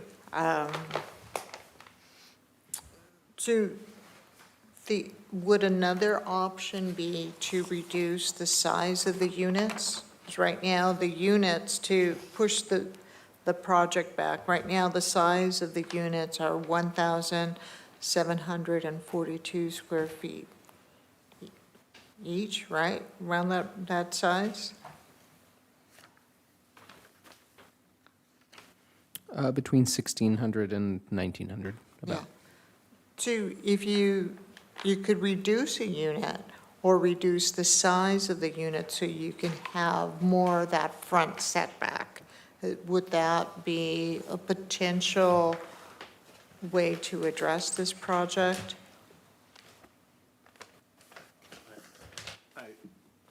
I would have to study that, I don't know. Okay, all right, okay, because I do think all of our discussions tonight has been centered around preserving trees, making sure our landscape plans are correct in what's shown on the site plan and what's proposed versus what's in the rendering. And this is one tree that we know has been called out because the magnolia tree did not have a separate section on tree protection. So we already know that our landscape architect is concerned regarding the deodar cedar here at this site. So at this time, we'll continue, and is the applicant here? The applicant is here as well as the arborist. Okay, great, thank you. The city's arborist, is that correct? No, the The applicant's applicant's arborist. Yes. arborist, okay, thank you.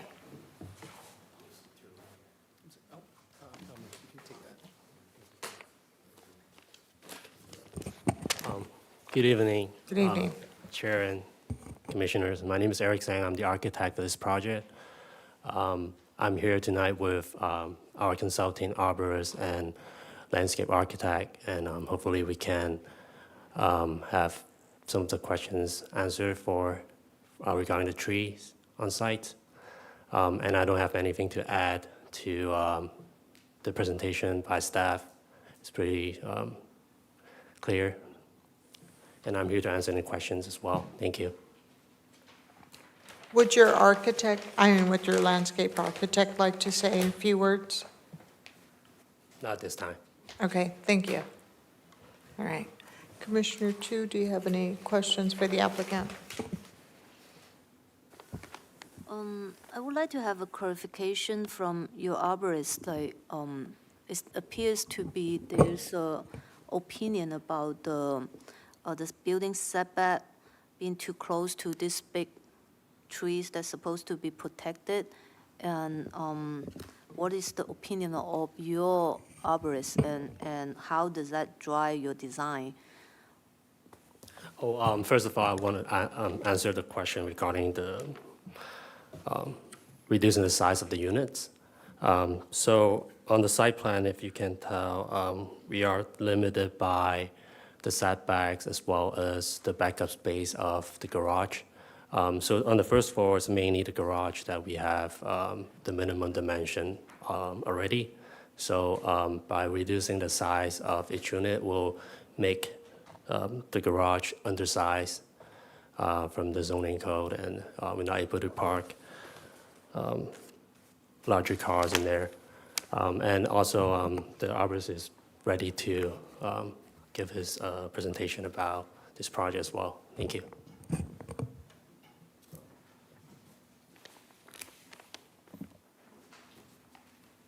Good evening, everyone. So regarding this, the encroachment for this tree, since it's only one side that's being encroached by the proposed new structure and not all four sides, that helps a lot towards minimizing the impact to the tree. And that said, the encroachment is less than 3 times the diameter of the tree trunk, which in general in arboriculture is an accepted encroachment on one side of the tree. The other thing regarding the 25% of the tree, I don't know if you guys have a picture of the tree, of the entire tree that you could put up, but I have one here. So like the gentleman said, it is sparse on the side of the existing house. So when I said 25%, maximum 25% trimming, it's not all going to be on that side of the tree because there's not a whole lot to trim for clearance. It's just this one branch here. Everything else is the crown is raised, maybe because branches failed in the past, and that's why there's that big void right there. So on the side of the proposed structure, the amount of trimming is probably going to be like closer to 5%. The other 20% would be to balance the other side of the tree. I think it would be the east side, the north side, and the south side, so the tree looks more balanced. I think you guys have the arborist report is on page 8 of the arborist report, that the picture that he's referring to.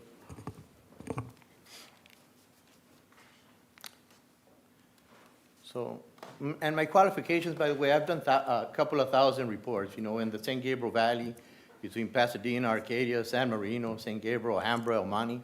I work in all these cities, and I do much more complicated projects than this, and this one is really, even though it is encroaching into the drip line of the tree, it's, in the big scheme, it's not a really dramatic encroachment. It can be mitigated, and I propose to be there to do site monitoring during excavation and tree protection fencing to keep contractors from rolling their equipment, their large tractors, and compacting the soil, which is something that hurts trees in the long run.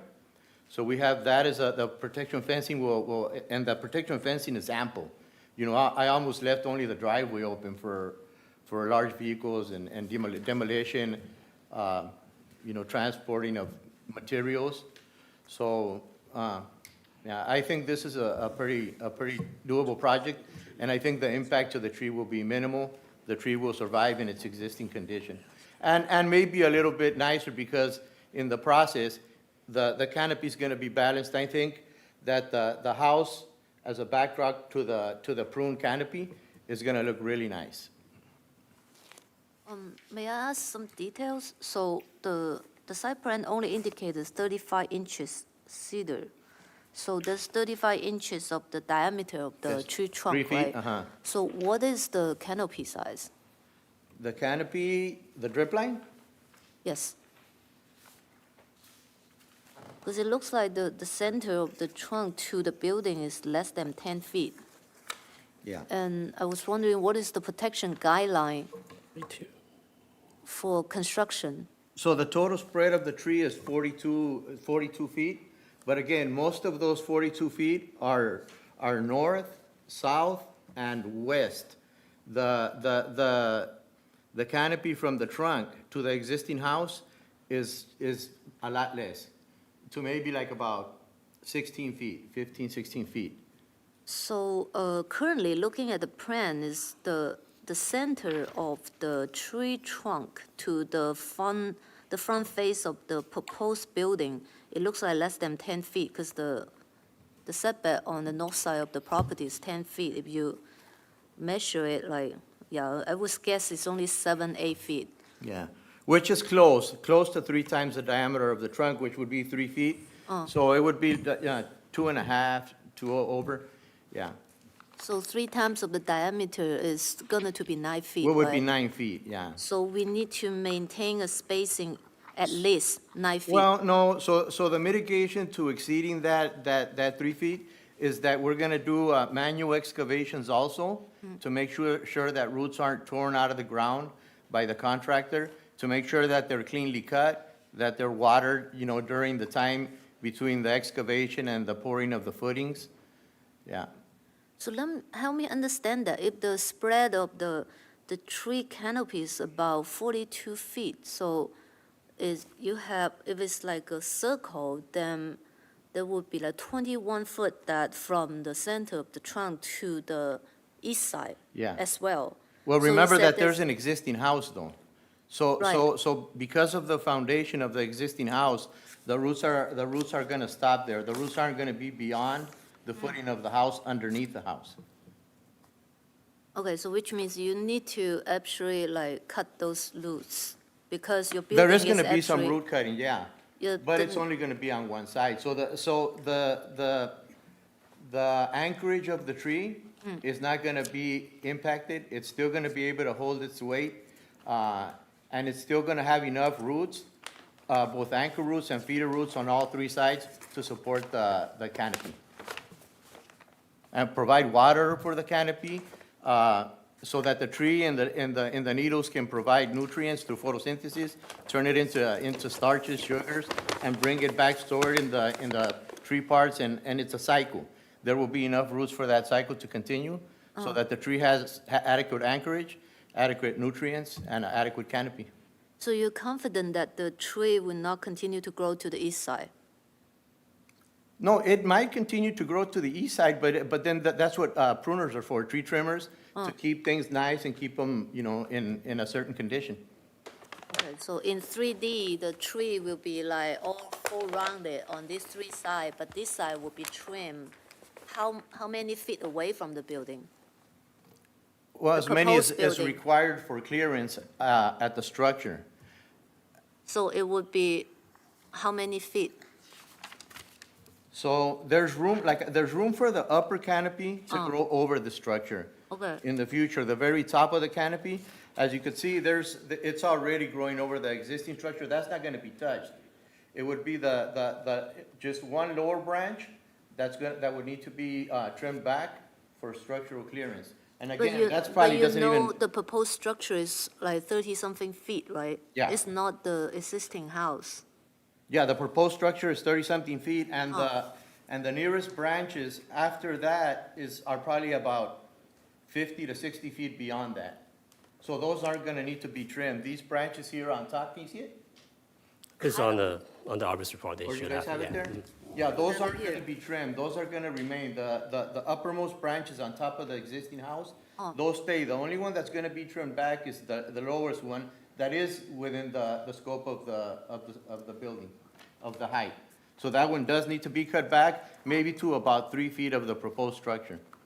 Okay, so that part is only about maybe 6 feet, not even 6 feet. Yeah. Okay, And again, that's a minimal impact, for one branch, to be reduced from 16 feet to 6 feet, and it's not a very large branch, it's not gonna be completely removed at the trunk, it's very, very doable.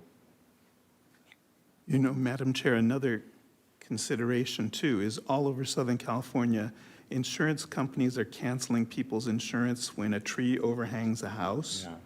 So this may be another concern. Yeah, that's propagating really, really fast, causing problems for homeowners, yeah. Yeah. And again, deodar cedars are pretty hardy trees. I just, not related, but I just worked in Altadena for a month, assessing trees, supervising 10 arborists who were assessing trees.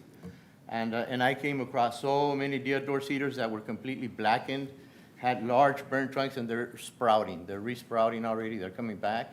You know, I was proud to be able to save a lot of those trees, not all of them, but a lot of them that were marked for removal, that I was able to turn those around. So this tree, like I said, in the big picture, this tree's gonna survive very healthy in its existing condition. You're not gonna be able to notice anything different about the tree, except for the new structure. Thank you. Commissioner Chu, do you have any other questions? Yeah, I have other questions regarding the building, not the trees. But do we want to turn around or, Let's finish the tree part first. yeah, we can finish the tree. Thank you for your suggestion. Commissioner Chen, do you have tree questions? Yeah, we got a tree question. A tree of this size that you see now, what do you think the spread is in the root system? How far does it spread out? About the same as the top, or? Well, on the north, on the south, well, on the south side, we have the driveway, which would also inhibit root growth somewhat. And then on the west side, we have the sidewalk, the curb, and the street, which would also inhibit root growth. But a normal canopy for that tree would be about what's on the report, about 42 to 48 feet. On the root spread? If it was out in an open land, yeah. It will go that But we're far. not working, we're in the urban landscape, so it's impossible to come across trees like that, unless you have a huge backyard or front yard or an open lot where you're dealing with a undeveloped property. An idea how old that tree may be? You have That an tree, idea? I estimate maybe like about 85 to 110, something like that. 85 years old? Yeah. I see. And if for any reason, if we lost that tree, let's say the tree died, after the project finished, it couldn't survive and we lost it, what would you recommend to replace that tree? Would you have anything that is within reason that we can I guess make the first of all, project I'd like look to good? say that, of the a couple of thousand reports that I've done with tree inventories and protection plans, I've never lost a tree.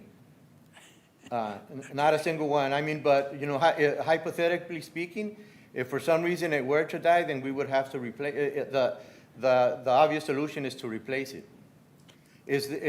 So there's a lot of trees that are gonna be planted on the property, but, in case it did die, there would be room to replace that tree in that location or maybe further away from the house. Right. But I don't foresee that tree dying for the purposes of this construction.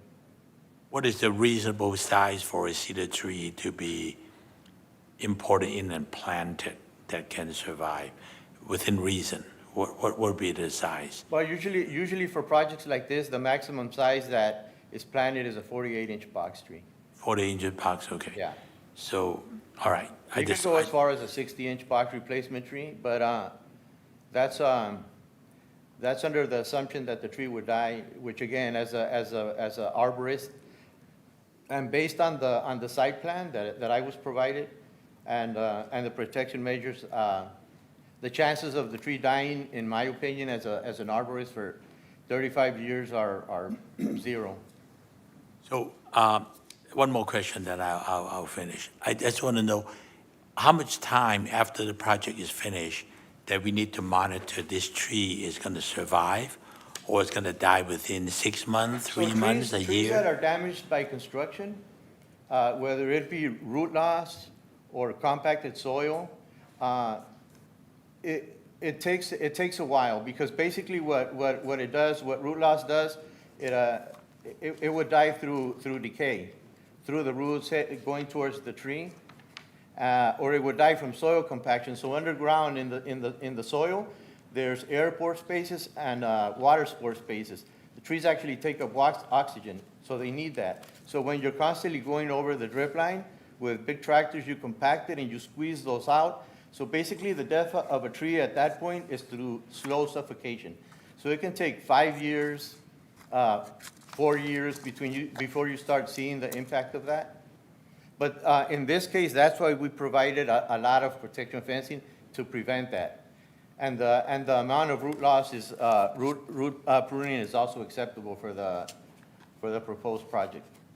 So you say that if the tree survive after a year of construction completion, chances are this tree will survive? Yes, yes. So if you put a limit on that, make sure that they understand that they need to see to this tree survive a year after certificate of occupancy, then we can feel that the tree actually survived. We can put that as a condition, you know, to monitor that I monitor the tree for the next year, maybe every 6 months to go out and take a look at it, see if We it's being do that. cared for adequately, stuff like Oh, that. exactly.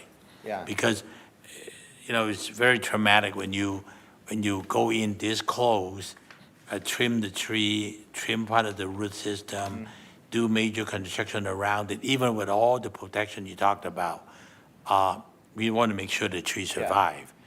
And so after they finish the project, somebody need to take care of the tree. Sure. Make sure the baby got regrown again and grow up correctly. I only work in the San Gabriel Valley, so I'm readily available. I'm always in San Gabriel, I'm always passing by, so I'll monitor the tree, yeah. Okay, all In right. agreement with the owner and the architect, of course. yeah. Okay, I think I got all my answers. Thank you. Commissioner Lopez, do you have any tree questions for the arborist? I do. Now, I didn't quite get the math in that thing. The 3 times the diameter? The radius of the tree is 21 feet, correct? The canopy. I'm sorry, say that again? The radius of the canopy is 21 feet. It's, 21. The spread is 42, so. the spread is 42, so if you put if this is the tree, you know, it's not an even radius. Like I said, on the side of the house, No, I understand, I understand the part that you said, and I can see the pictures. okay. Now, and from the center of the tree, the property is 10 feet, Currently? the proposed construction. No. What is it? From the center of the tree to, So we use from the edge of the tree trunk, so not so much from the center of the tree, yeah, but it's about it's about 10 feet, the existing or the the proposed? proposed.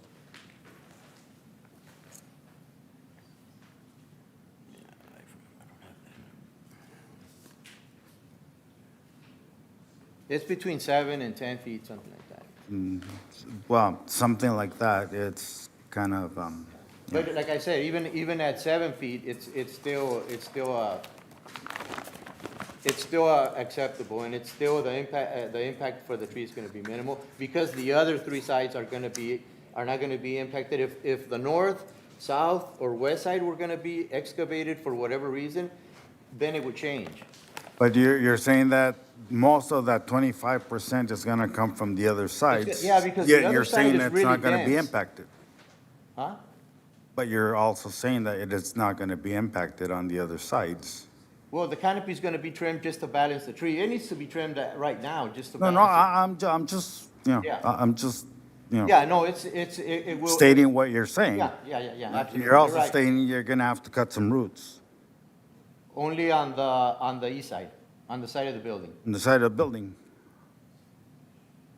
So help me understand, so you're gonna cut those roots, but correct me if I'm wrong, you stated that there are no roots there because the foundation of the existing dwelling has stopped those roots. No, there are roots there, but I know, we're coming I'm a just little bit kinda closer clarifying. with a proposed building, so there will be roots there. Yeah, that will be severed. Okay, so I understood that dwelling there, those roots did not go beyond the foundation of the existing property. On the other side, on the sidewalk side, you say the roots do not go beyond No, they could.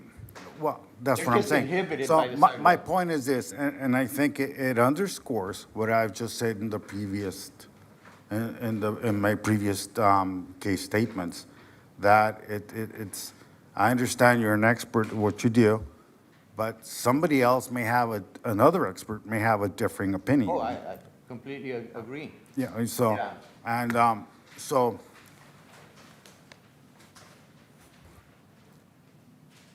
So then, by your standard, that it can go, but at the same time, you're saying that it didn't go. So the root system, it gives me the impression of what you're saying, that root system is really shrunk or really small, not really looking into the potentiality that it can be bigger. Is that a correct assessment of what you're saying? On the side of On the both- house, on the side of the on all house, sides. no, because the foundations are usually 2 feet deep, 24 inches. Mm-hmm. Most of the roots of a tree are within the first 24 inches of soil. So when I don't know if that house was there before the tree or the tree before the house, but so at that time, if the tree was there first, when they excavated for the existing building, they would have cut roots there at that time. If they didn't, then the roots in those 24 inches would have butted up against the foundation and stopped there. And maybe angled out to a north-south direction. So there is gonna be roots there on the sidewalk side. The sidewalk itself would have been, not prevented, because it's only a 4 to 6 inch slab, but inhibited root growth a little bit. On the side of the driveway, and these are areas that have a lot of space between the tree, trunk, and themselves, the sidewalk, the driveway, and the driveway next door. I think there's a driveway next door? On the north side? Yes. Yeah. So there's an ample amount of roots on that property that are not gonna be disturbed. The disturbance is gonna be on the. I on understood the structure from what side. you previously said that it was kind of like a shrunken thing, that it was not going to be a major impact as far as cutting the roots or the weight of the property in those deeper roots if they went under the 2 feet, correct? I don't see a tree that size surviving major winds when there's no deep roots or roots on one side. Unless the wind only blew that one certain I get direction what where you're all saying. the other roots were. I get what you're saying. You see Yeah, what it's I'm just saying? that in my profession. In my experience, I've never seen a tree grow lopsided roots, like, it's all, Again, but we're dealing in the urban landscape. We're not dealing in an open field, you know, I where you beg would to see that. differ in my experience. So in the but- urban landscape, arborists have to make decisions in enclosed spaces like this. And so, by my experience, working with other arborists, you know, professional arborists, top arborists, you know, this project would be almost a no-brainer.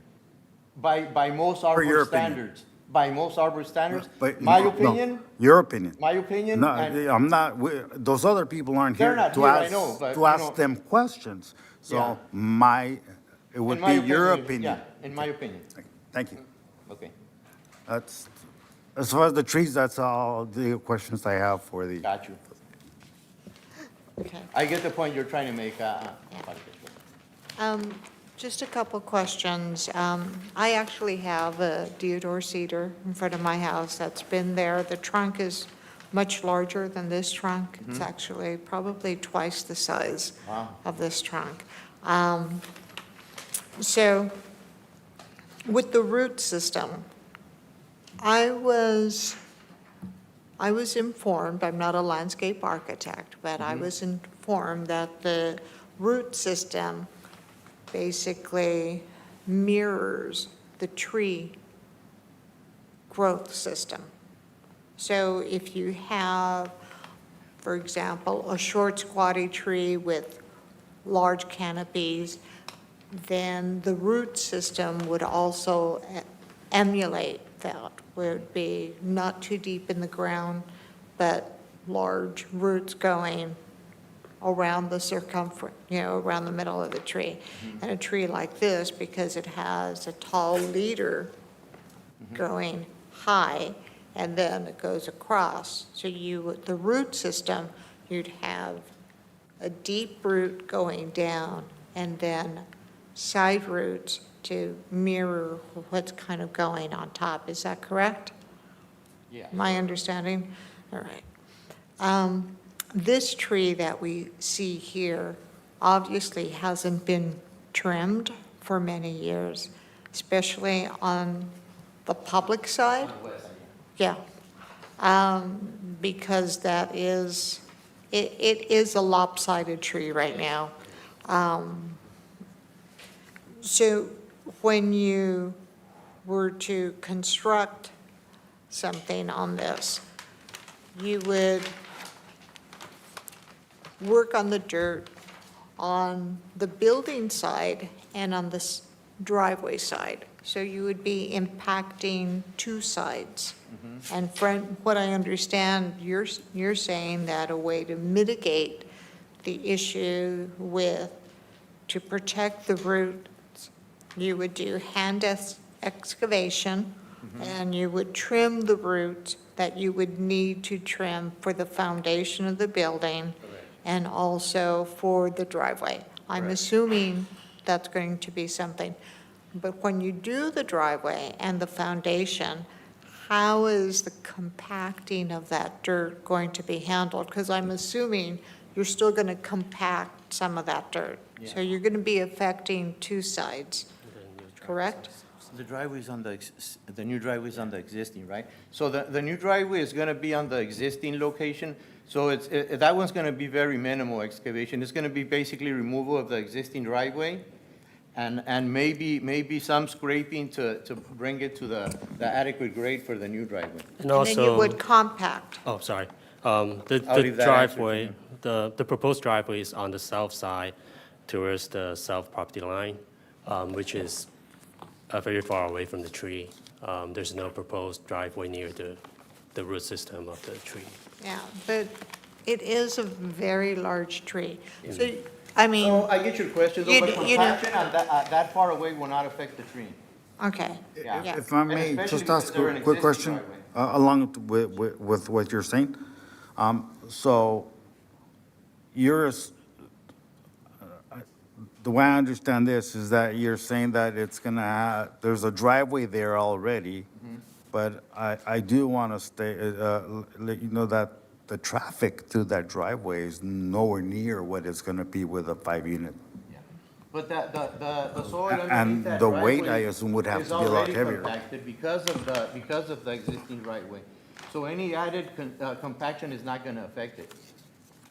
If you were doing a new driveway closer to the trunk of the tree, then 10 feet over or whatever, then it would be affected. Then it would affect everything. It would change everything. But since it's in the existing location and the driveway is heavy and it's been there for many years, it was compacted when that driveway was built. That soil is already compacted. It's not gonna affect. And I'm assuming you would compact the soil to do the walkway that's there. Would the soil for the walkway? Again, So, minimal excavation for the, what is the But excavation you- for the walkway? You would compact that soil, because if you're going to have that, kind of that brickwork for that walkway, that would be compacted, is that correct? so going back to the question about a driveway, the driveway is actually shaped further south of the existing Yes. driveway. Yes. And regarding the walkway around the tree, we're proposing a permeable paver,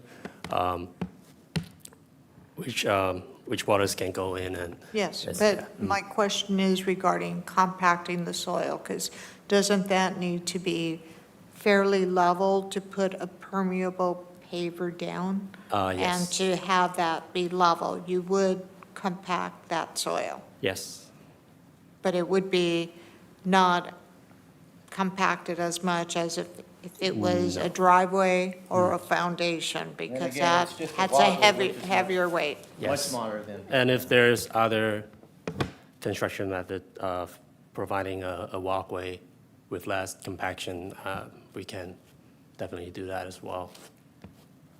So let me narrate this project. So after finishing this project, because I'm not only a consulting arborist, I also had my own tree removal business for years, landscaping, irrigation, complete landscape business, tree service business. If after construction, I were to tie a huge cable to that tree and pull it with the largest truck available, it would not uproot. I could not bring it out. It would probably break before it uprooted. you know, with the thickest cable you could find in the biggest truck, because I've pulled trees out of the ground before in that manner, and that tree, because of its health, because of the amount of roots that it has in the yard, and that excavation, it will not pull over. And like I said, that's from 35 years of removing trees, of planting trees, and about 15 years consulting now. And I think we're just trying to be educated with this project. Sure, sure. Because we're not landscape Oh, architects. no, I get it, I get it. We So that's why I'm putting things as bluntly as I can, and then that's why I said the comment that I said, because that's how I strongly feel that this tree will not, the stability by excavating that one side for the building and whatever compaction for that walkway and for the new driveway, it couldn't be done. It couldn't, the tree will survive in great condition, in its existing condition. Okay. Does anyone else have tree questions before we go with the architectural design questions? Madam Chair, may I ask for a quick break? Sure. We'll have a 5-minute break. Thank you. All right. We'll re-adjourn at 8.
Great. It is now 8:46, and we are reconvening our meeting of the Design Review Commission after a short break.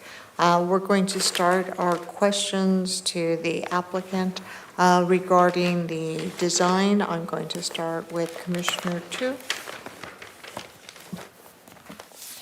Yes, I do have a couple questions regarding the elevation design. So the first thing pops into my eye is actually the gray brick veneer on the elevation, on the rendering, versus the red brick veneer proposed in the material board, and also the material, physical material here. So that is a big discrepancies, because you do have like a warm wood color tone contrasting with this like grayish brick veneer, but the actual material is the red one. Is that right? Yeah, so on the image that we got from the website is a little bit of a dark brown color, as you can see on the material board, but I mean, on the material selection page, but when we get the actual sample, it's a little bit more red. But it's still the same color tone with the brown color. Well, I can see the similarity between this physical material and the image, but not the rendering. The rendering shows completely different color.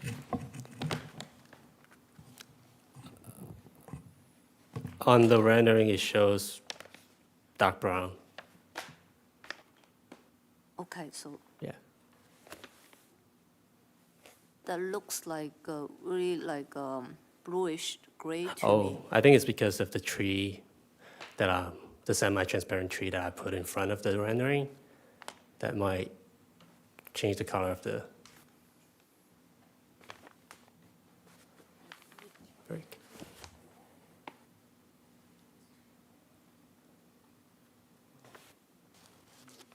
Always when you see it in print or in the electronic, Yeah. you never know until you see the real color.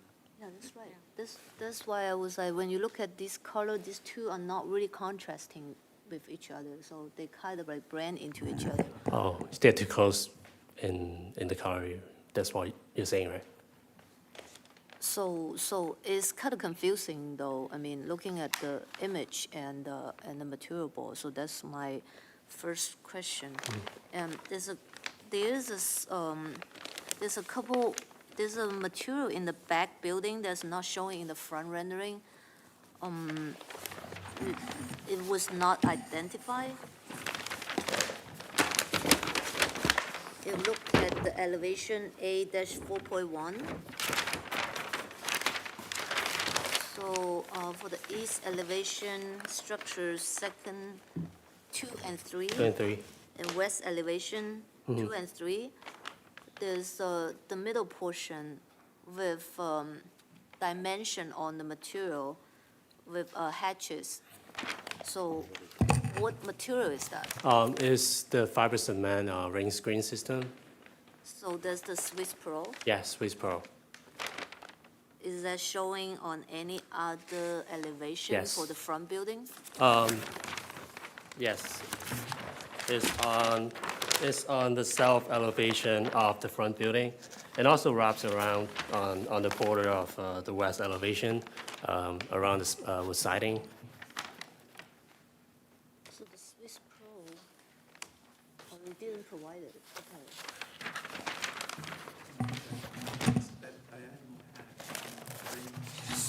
I actually have a detail on page 8, 7.1 and 7.2 regarding the Swiss Pro cladding system. It's a dry cladding system with frames beneath the panel and fasteners. Right, yeah, it's a rain screen system, so, and it's a relatively more expensive material that you didn't use in the front versus you're using it to the other side of the building that is not really visible. That's my question, like, why this material been chosen, but not showing up on the main elevation of the project. It's actually visible from the front if you look at west elevation. That's the front elevation, and you can see around the wood siding on the second floor. It is the same cladding that carries over to the south elevation. So that is that, okay, so on the rendering, it shows like a frame, like a white The frame. white, yeah, it's a little bit But- reflective, so. Okay, so that is yeah. the Swiss Pro, okay. It's a little bit reflective, so it shows up as white. So how about the canopy at the front of the building one? Are these Swiss Pro or it's just stucco? Oh, it's just stucco. So they show the same as in the rendering, right? So it's all like white, it's like a white frame. Yeah. Okay, so, and another thing is that the front door, that is shown as a dark brown color in the material board.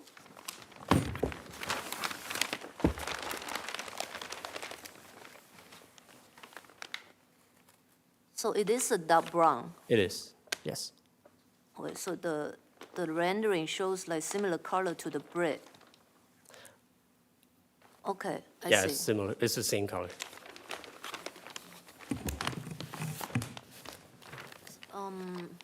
How about the garage door? It garage says it's a door. silver aluminum, or it's brownish? It's bronze color, aluminum, and its material is aluminum. It says it's silver.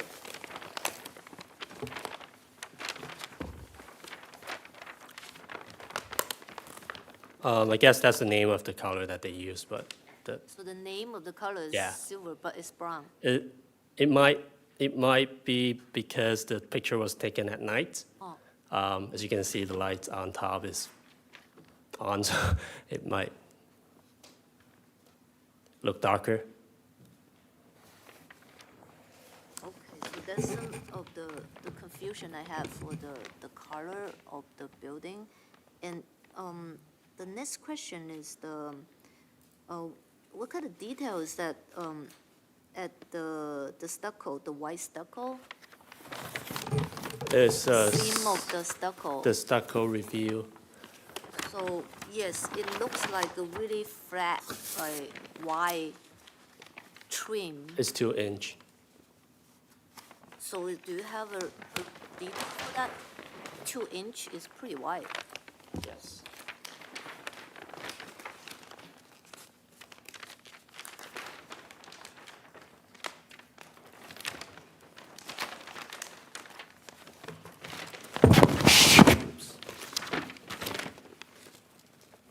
Oh, actually, it's half inch.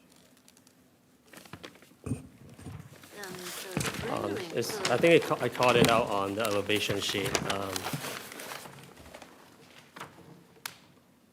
because initially I thought it was the drainage pipe.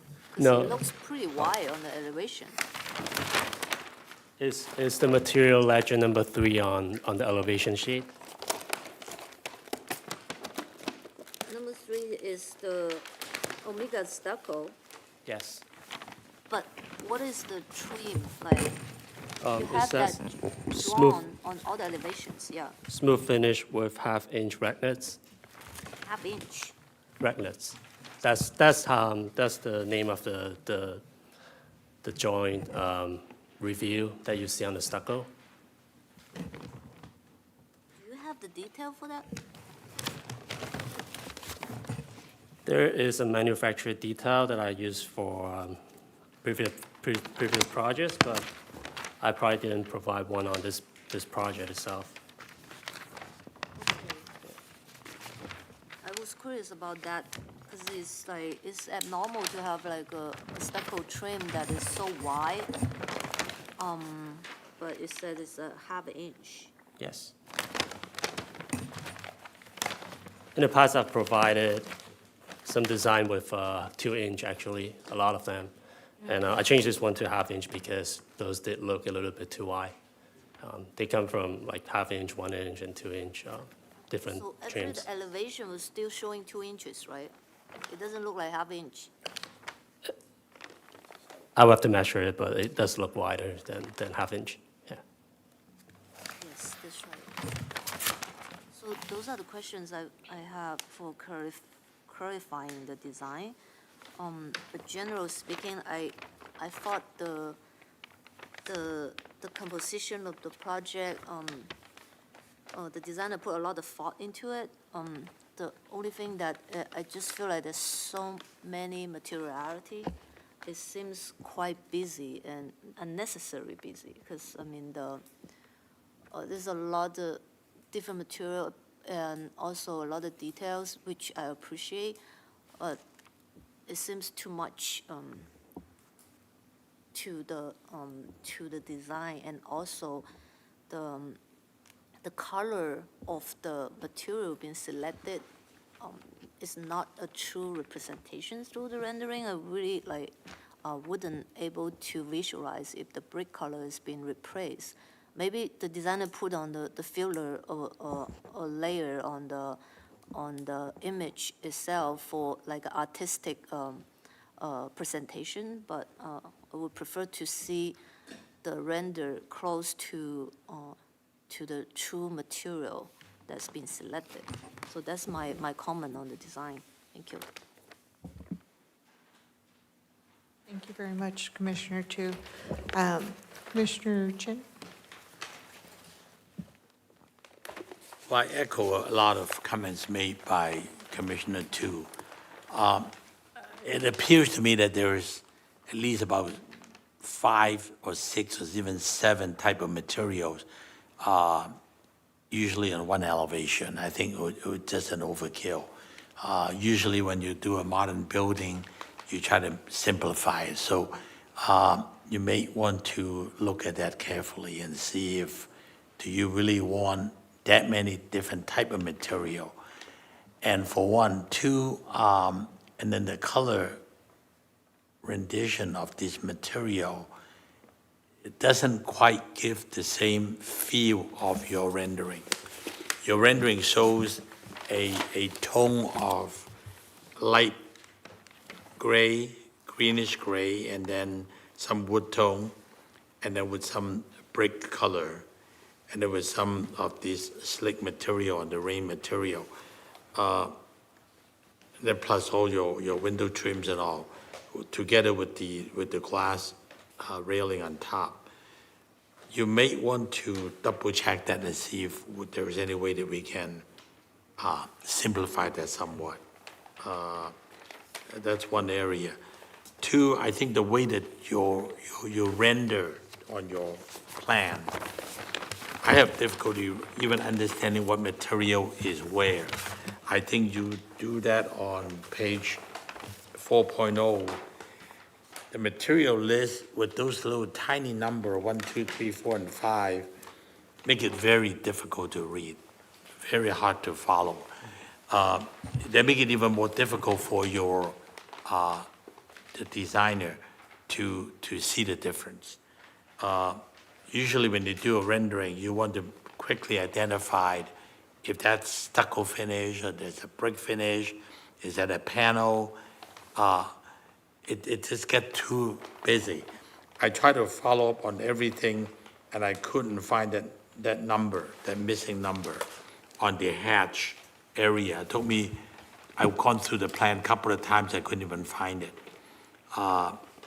That's the area on the south elevation of structure 1, right here. I didn't see that number. That was the same question I had. That I couldn't find that he number. meant that to be the rain screen area. Right, but I know, there's not, yeah, no, exactly. there is no identification of rain screen information on your material list. So on AU 4.0, from 1 to 12, they're not there. So I try to understand what you are using. It's just a fairly large area too, and it's not there, no number. So in order to coordinate your drawing correctly, you need to talk to whoever help you to draw this make sure they understand what they're drawing. Make sure they got everything they need so that there is no surprises at the end. Not until today, I see your color board, the actual material board, and that piece is missing anyway. There's nothing there. It just fell off. So I don't know what that is. I did call out the numbers on one, on each page just one time, but I guess I could have called out on each elevation of the numbers, and that will make it more clear. And I did provide a color elevation so that I thought it would be easier to identify the materials by just the color. And Well, your color rendering doesn't show what that is. Your elevation drawing doesn't show what that is. I can't find it. Even today, I don't see it. I see it on your color board, but then the color board piece fell out. So what color is that one? the ring screen Yeah. is a silver. It's on the material selection sheet on I think 6.0. It's like a light gray color, but it's reflective. What page is it on? A 6.0. 6.0? Yeah.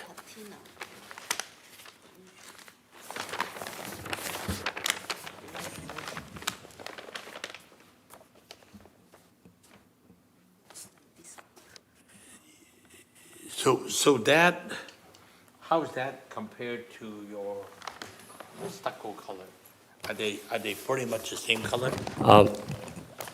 They're completely different texture. Stucco is not as reflective. The ring screen system is very reflective. So when you actually look at it under the sun, it looks more white color. The rain screen on this rendering, on the 6.0, really didn't identify where it goes though. If you just look at color matching, it could be the stucco, but then nowhere in the plan that identify the fiber cement rain screen color. Where did it go? I did call number 1 on west elevation on A 4.0. 0. If you look on the top right, there's number 1 pointing to the ring screen system that has the dimension lines on it. Yeah, the Commissioner Chen was asking about the color of the rain screen that being presented on the elevation, but it only had been hatched. There's no color. Oh, it will turn out white, closer to white color, yes. But it's a reflective material, so when it's outdoor, it kind of turns white. So the material board doesn't show that either. The material board shows like a color that looks pretty matte finish.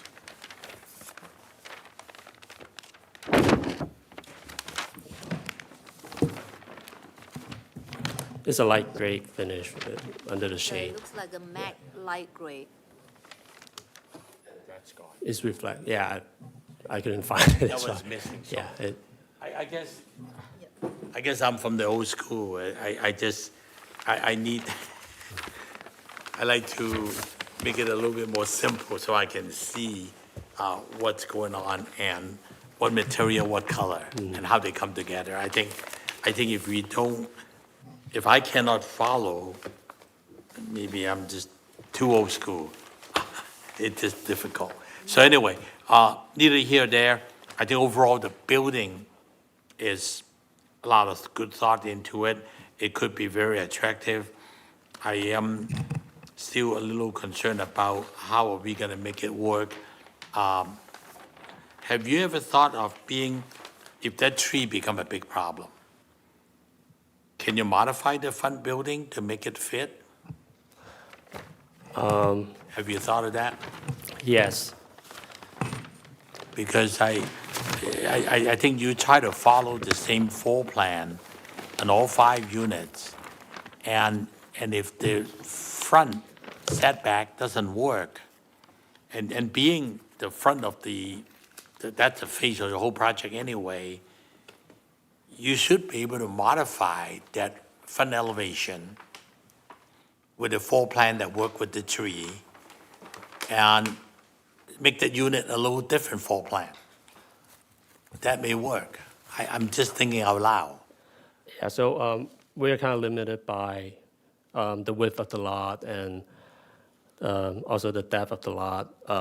So because of the 10-foot setback and the 55 feet frontage, we cannot do, But that wouldn't affect all your 4 units in the back.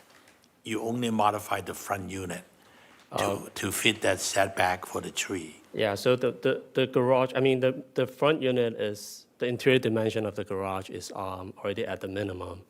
So there's no way to make it smaller away from the tree, say, but I did explore the option to reduce the unit, but it just The garage, financially. I'm doesn't- sorry. I think the garage only works with the root system, which I think the arborist said that the root system can make it workable. It's the upper portion of the trunk, the canopy, and all of that may become a challenge. And your building can easily be set back from the deck to modify the upper portion of your building so that you don't have the canopy overhanging your building and have problem having the canopy encroaching into your building portion, if you follow me. But your footprint, your underground box can be there if they can work with the root system. Just a thought. I'm just sharing that with you, that you are not 100% bounded by the exterior elevation of your front building. Because of the tree system, you may be able to work around it and make it so that you become a win-win project. That's just a thought. And actually, we did already set back further than what is required on the north side of the structure one. And if you look at the size of that unit, is the smallest of them all, is 1,663 square feet. The other units are 1,900 square feet. So we did consider pushing the building back away from the tree as much as we can without sacrificing too much of the interior space of the. But I thought that's a tower, that's the tallest part of your building to the north, which is where the tree is where you put the largest bulk of your building, right? Yeah, You and did not stay away from the tree. You put your biggest element on the north side, correct? Or am I reading it wrong? yes, yeah. I mean, if we can. So how can you have an 80-foot tall tree and then you put your biggest element of your building right smack against it, and that's where your big tower is? I thought you would want to relieve that side to make it flip the building so that the portion that got more relief is working with the tree rather than having that right next to that. And basically, your tree is right in front of it like that, right? Right. So, yeah, so go ahead, Ron. Here's a thought too, like in this front unit, if you turn that laundry room into the entry and move the front door substantially back and create a big notch in the corner of that particular unit, then it's relieving the mass instead of pushing the mass forward. Towards the tree. Yeah. So there's ideas like that. But we cannot flip the building to the other side because the setback. No, I'm not saying that. On the south. I'm saying where the laundry room is, make that the entry and stair. So it might be a little bit bigger than what it is, but move the front door all the way back to where the laundry room is.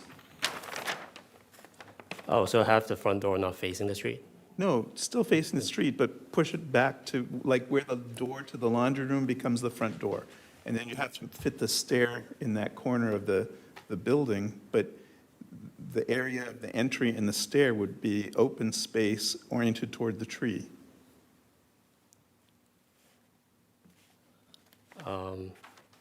Not sure if the stair will fit in there, but I think, Eric, I think what's going to help you, if you do a section from the street sidewalk through the existing tree in the correct location, lay out your underground parking structure at the correct location, do your building section next to it, and then you can see how close are your building to the tree trunk and to the canopy.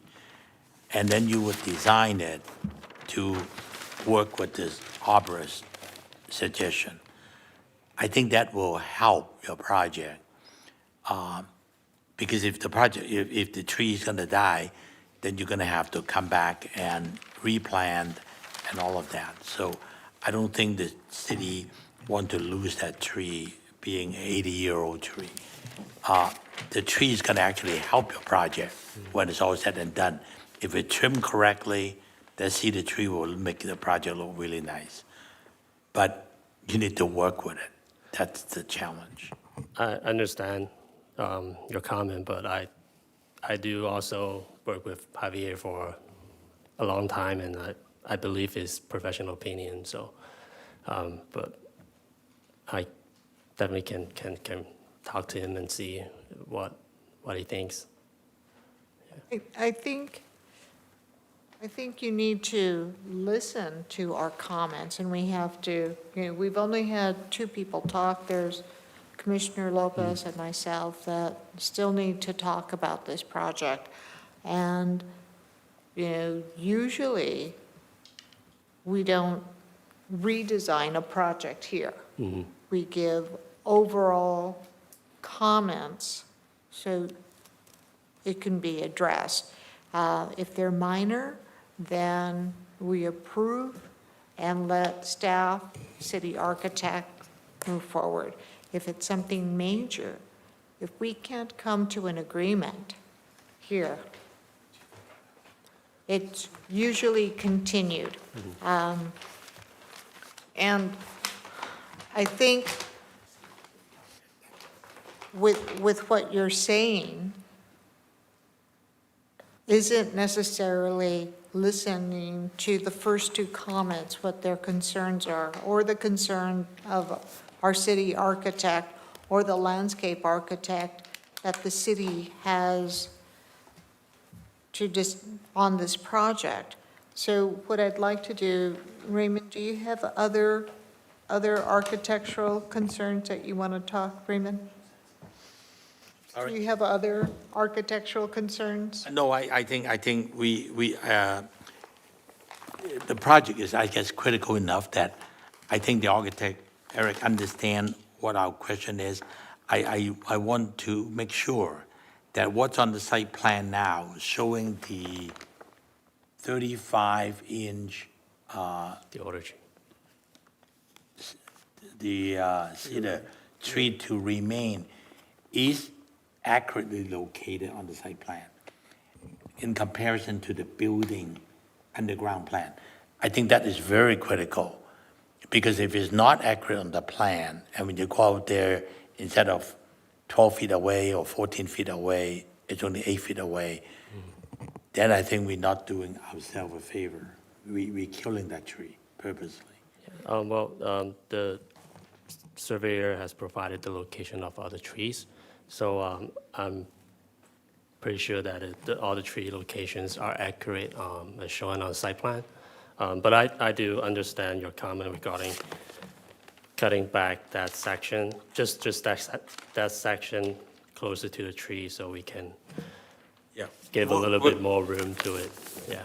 Make sure you work with, that tree location becomes so accurate and so critical that your arborist and your civil engineer need to identify it correctly. Yes. And I think as an architect, you need to study that and do a section there and see how your building related to the existing tree, both in height, dimension, setback, and the root system.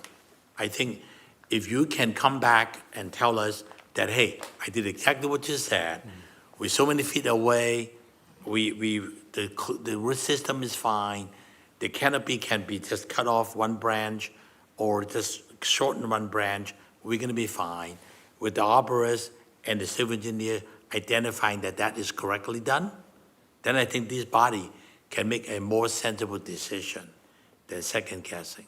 Understand, yeah. Okay, so that would be my input so far, that I need to know more. Can Thank I you. offer a suggestion too on the brick color? Do you know about Endicott iron spot bricks? No, So they have some darker bricks that you might want to look at. okay, It's called Endicott is the brick company, iron spot is the type of brick. type of brick, okay. And I'll look. it has a high iron content that gives it the darker color. Okay, thank you. Thank you, Ron. Commissioner Lopez, do you have architectural? I do, but they've been addressed, so I have no further questions. I think it's nice starting with the architects on the commission because they're very thorough, and I feel I'm smarter after listening to you guys.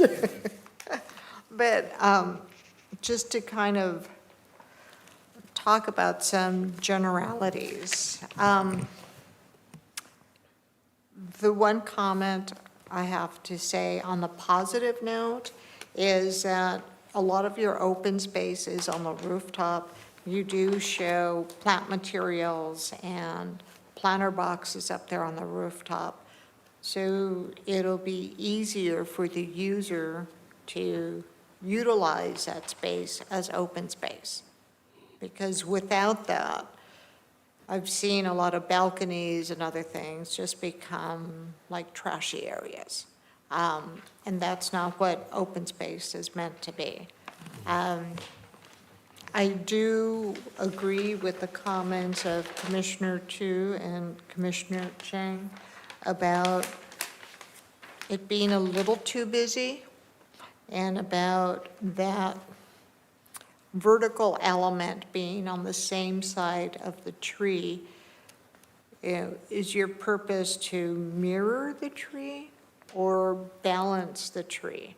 And if you look at balancing it, your project might look better with that vertical element on the other side, and that will give you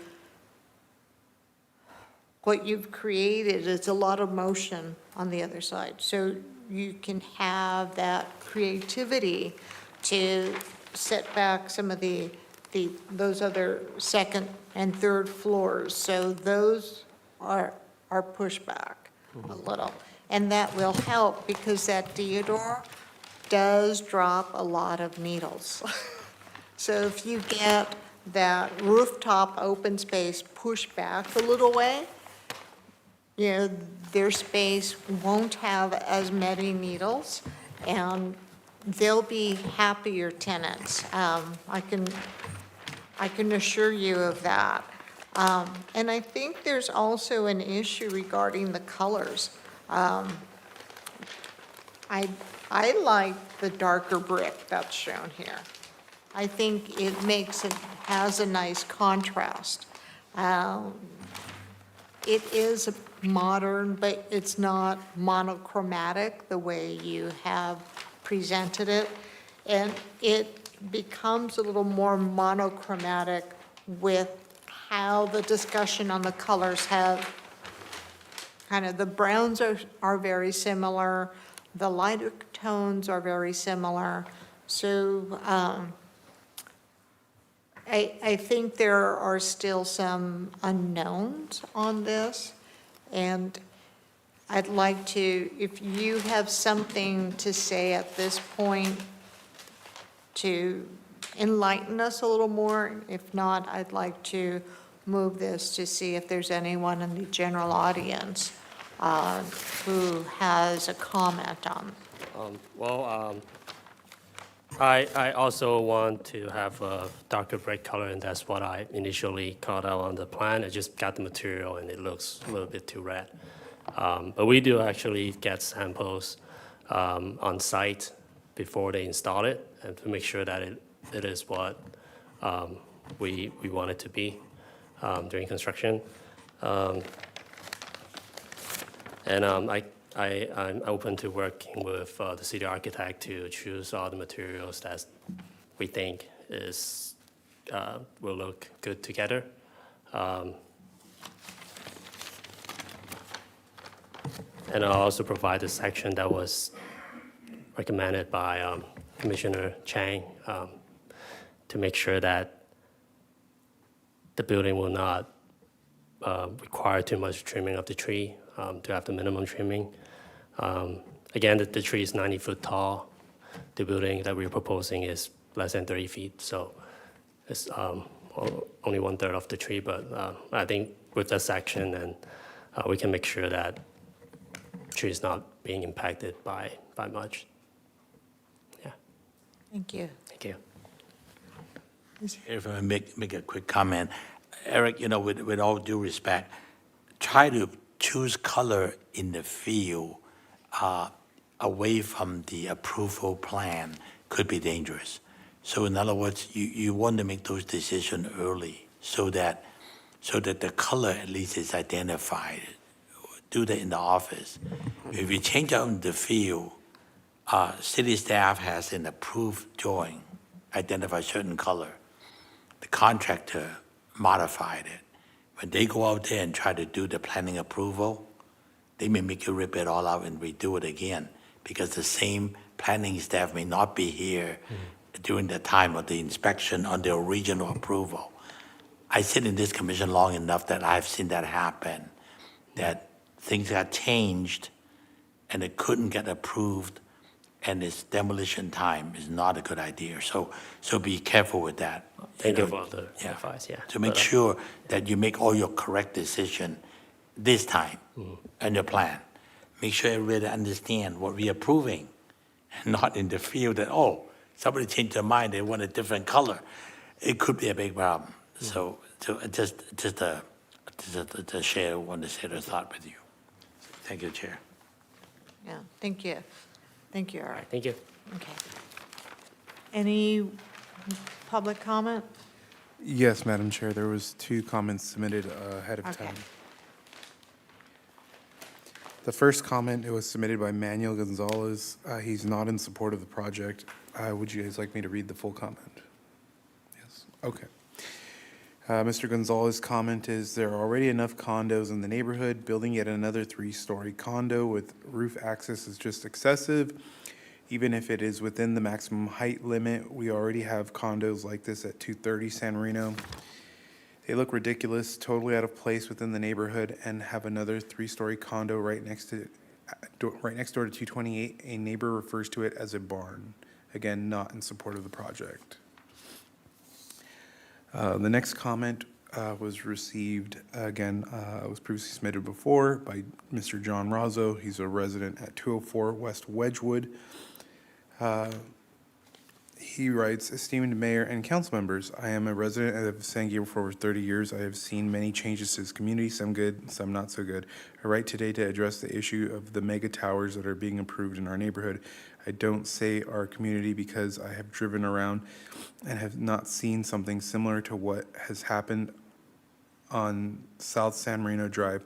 There are mega homes everywhere standing hugely out of place. That is bad enough, but at least those do not rise above 2 stories as the towers that have been built at 228, 230, and now 238 South San Marino. The recent announcement of the development at 238 South San Marino did not surprise us given what has happened to the adjacent properties due to their lot sizes. It sparked my interest in watching your live feed on YouTube, and it is there that I learned how easily these condominiums get approved, but now I understand why. I read through various city public documents, my research, and I understand that adding housing is not a choice, but state mandate via the RHNA proposal to the San Gabriel surrounding cities. I appreciate that San Gabriel tried to appeal the number of units, but were rejected. And now this project will be approved regardless of the commentary or others. So my words, I hope, will at least be taken into consideration for future approvals. I am not opposed to developing additional housing, but I am opposed to the size and designs that have been approved.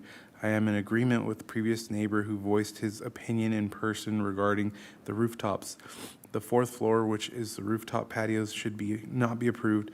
This only serves as selling point to the developer, but to us below. We feel it is infringing on our privacy ground level from the vista atop. Of course, the view is stunning of the mountains and the west sunsets, but we at the cost of our privacy and our own vistas from below. As the one council member said a couple of meetings ago, his own view was the beautiful mountains until they built and blocked the view from the name of the developmental progression, so he sympathized with us. In addition, neighbor relationships are not built with the buyers of these properties, as typically they are purchased by LLCs, only to be used as short-term and long-term rentals, also approved by our city, which brings in elements of illegal activity, as was documented by the San Gabriel Police Department, with the first of those built a few years back at 228 South San Marino, Unit A. We are a family neighborhood, and at least we were. Once again, you do not see what comes as they built. Last but not least, can you please consider retaining the aesthetic true to the Spanish style from our Gabrielino history? I have attached a picture of the design at 230 South San Marino. You tell me if this is truly what San Gabriel means to you. There is a place for these towers. You will find many out in the beach communities. It is modern and bland with the rooftop patio. It does not fit in our neighborhood, but yet it was approved because, once again, you do not have to look at it every day. 234 is your gem. Nicely designed, Spanish style aesthetic, and pleasingly only 2 stories. Fits nicely in our neighborhood. Always keep that one in mind when you review designs submitted for other projects. We are almost out of big lots on this stretch of the neighborhood. I pray that the last 2 lots hold out at 246 and 250 and developers look elsewhere now. Thank you for taking the time to read this comment. That was the last comment. Thank you very much, Damian. No problem. And I'd like to thank the people in the neighborhood who took time to submit comments for us to listen to. There is concern about this, and there are some things that are by right, such as the height. But I think when we look at issues such as screening, and you have one-story residential homes, and you put someone on a rooftop, how does that all work together? So at this point, it is 9:29, and I'm going to close the public hearing. The public comment on this item is now closed, and it's time for us to deliberate and discuss this project. So I'm going to start with our architects and Commissioner Chu. Thank you, Chair. So I think we spent a lot of time talking about the tree to be protected. And we also heard from the arborists all those professional feedback. I think that it's not that we don't believe in the professional input. It's by instinct, we feel like there's something wrong by putting the building so close to that tree, considering the size and the age of the tree. I mean, with combined experience here, that instantly we thought that there should be something to be improved for the design in order to make a good gesture or make the relationship between the building and the tree right, instead of just butt against to each other.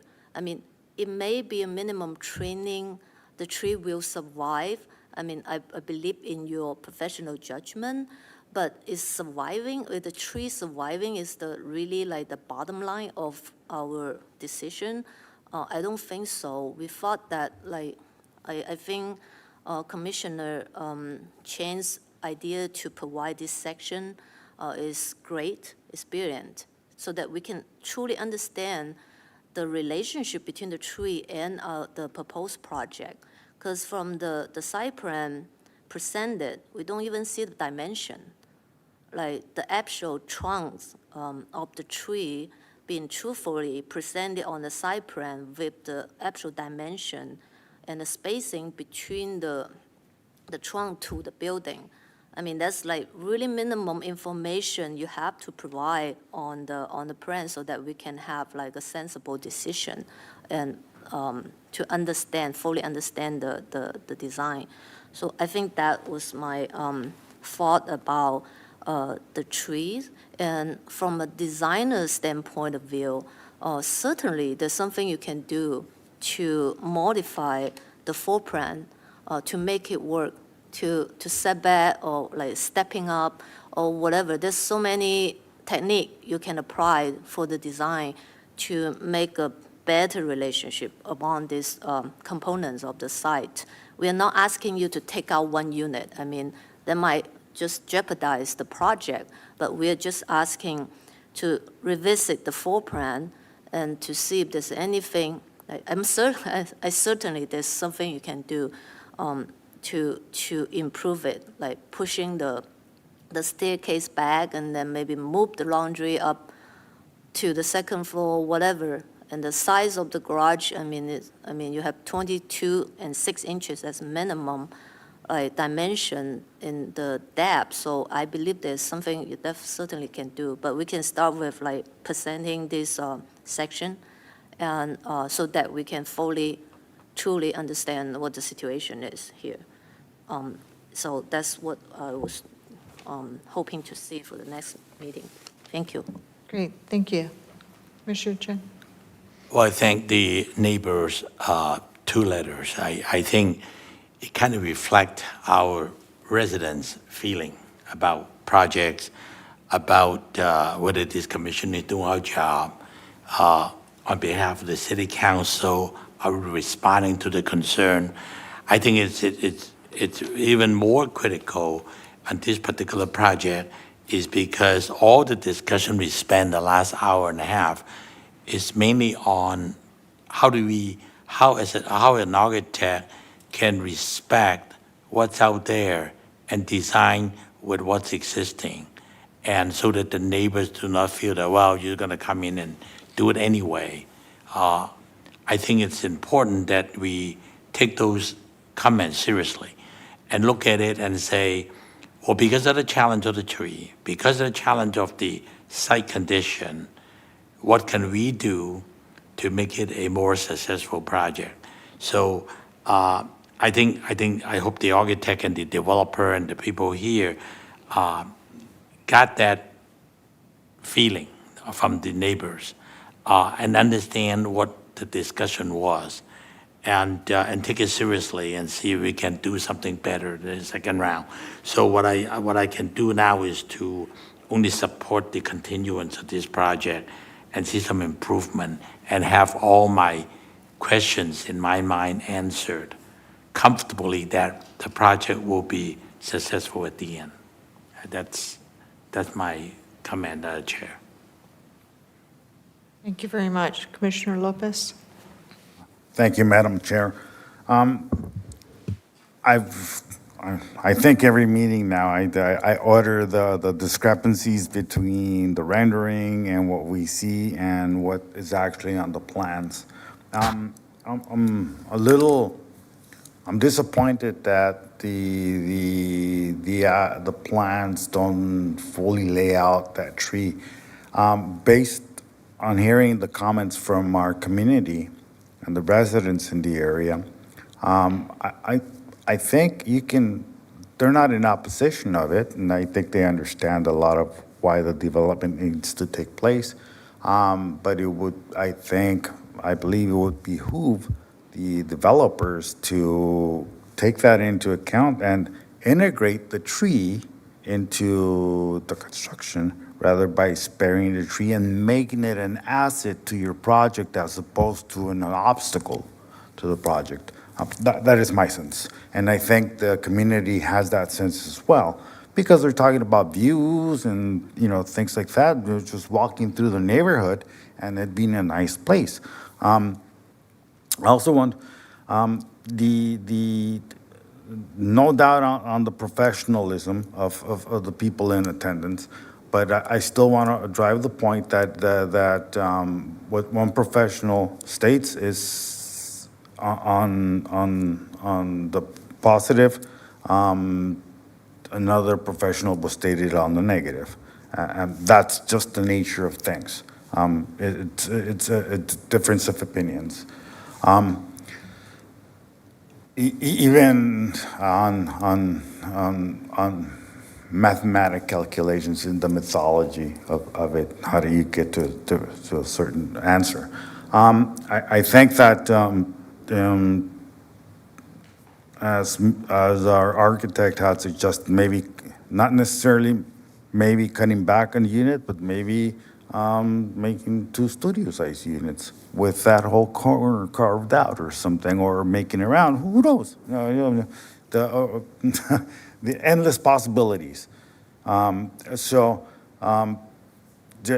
I concur with Commissioner Chen that if we look to move this forward to a non-determined date, and they can work with our architect as far as not killing the tree, but actually making the tree survive in a very nice way and integrated it into the project as an asset. I think that would work. Thank you. Thank you.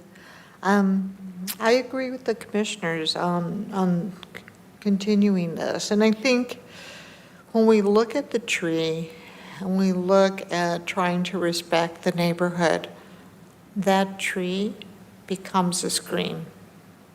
And it's something to really work with and work with the project. So that tree is celebrated and the project is clear to the commissioners and to the community how it all works together, and how the tree is going to be protected. And in addition, I think we all like the darker brick. We all like the darker brick. Not brown, but having some darker. And we want to have the renderings match the site plans. I think that's key. And this is more than the first project that, okay, the lights were different. You know, the railing, a different color. The brick is the major portion of this. And as Commissioner Tsang said, doing something on site with the sample doesn't cut it, because it's not what was approved by the Design Commission. So if we approve this tonight, we're not doing our job at all, because we don't know how the elements are going to look, because we don't like the red brick with the wood trim. So there's some colors there. And there's also the issue about trying to not be too busy and trying to simplify the design. And also looking at setting back or notching or doing something different so there's that clearance from the tree. So I'm going to look to my commissioners to make a motion to continue this item to a date uncertain, so that gives the architectural team enough time, to do the project, give it their all, come back and make sure our concerns are addressed before we see this again. So if I can get a motion. Let me go ahead and we give it a try. I'd like to move to continue planning case number PPD 23-010, precise plan of design, based on the conversation we had this evening for the architect and the arborist and the developer to go back and study the plan further to come back with a more accurate solution to the challenge in front of us on a day uncertain. I second. Thank you. Roll call, please. Commissioner Chang, Yes. Commissioner Tu, Yes. Vice Chair Salo is absent. Commissioner Lopez, Yes. Chair Romo, Yes. 4 ayes, motion passes for continuance. Thank you so very much. Thank you. Thank you. Item 4, comments from the planning manager. Yes, Madam Chair, members of the commission, just a quick point of clarification for item 6 on the agenda, which is the adjournment. On the agenda, it does indicate to adjourn to the next regular meeting, which is May 26th, but it has been brought to staff's attention that that's Memorial Day. So on the script for this evening, the recommendation is to continue to June 23rd, which is the following meeting. But if there are projects in the queue, it's likely that staff will reach out to the commission for a special meeting date. But staff does want to clarify that the recommendation is actually to continue to June 23rd, only because May 26th would be a holiday. Thank you very much. Does anyone on the commission want to give any reports on conferences or meetings? I do have an interesting meeting I attend to that was hosted by ULI, and I met, it was a roundtable event, and I met a group of designer, planner, architects. They have a program they initiated as a livable space initiative. And what they will focus on is actually to improve the walkability of the neighborhood and create pedestrian friendly neighborhood, and also to promote a residential building that with only one staircase. Because by building code, you have to have 2 staircases, and then it turn into like a double low corridor, single low corridor situation, so that the open space it really like privatize the open space and has less engagement with the pedestrian. So it was really interesting, and also they have a lot of research about how to create those livable space. One of the main thing I learned was they try to slow down the traffic by like creating like a green belt barrier, and so that you can also provide like separate bike lane, so that you can actually feel safer to buy on the street, and then that actually promote walkability and also less traffic jam actually. So that made me thinking, because this body really tried to promote like pedestrian-friendly project. Particularly, we have a lot of mixed-use project in the city. But unfortunately, when I saw those projects, they all like are located along the major commercial boulevard, like at Valley, San Gabriel, or Las Tunas. So there's not many opportunities for us to actually to slow down the traffic and make the interface, the pedestrian interface more friendly and more walkable.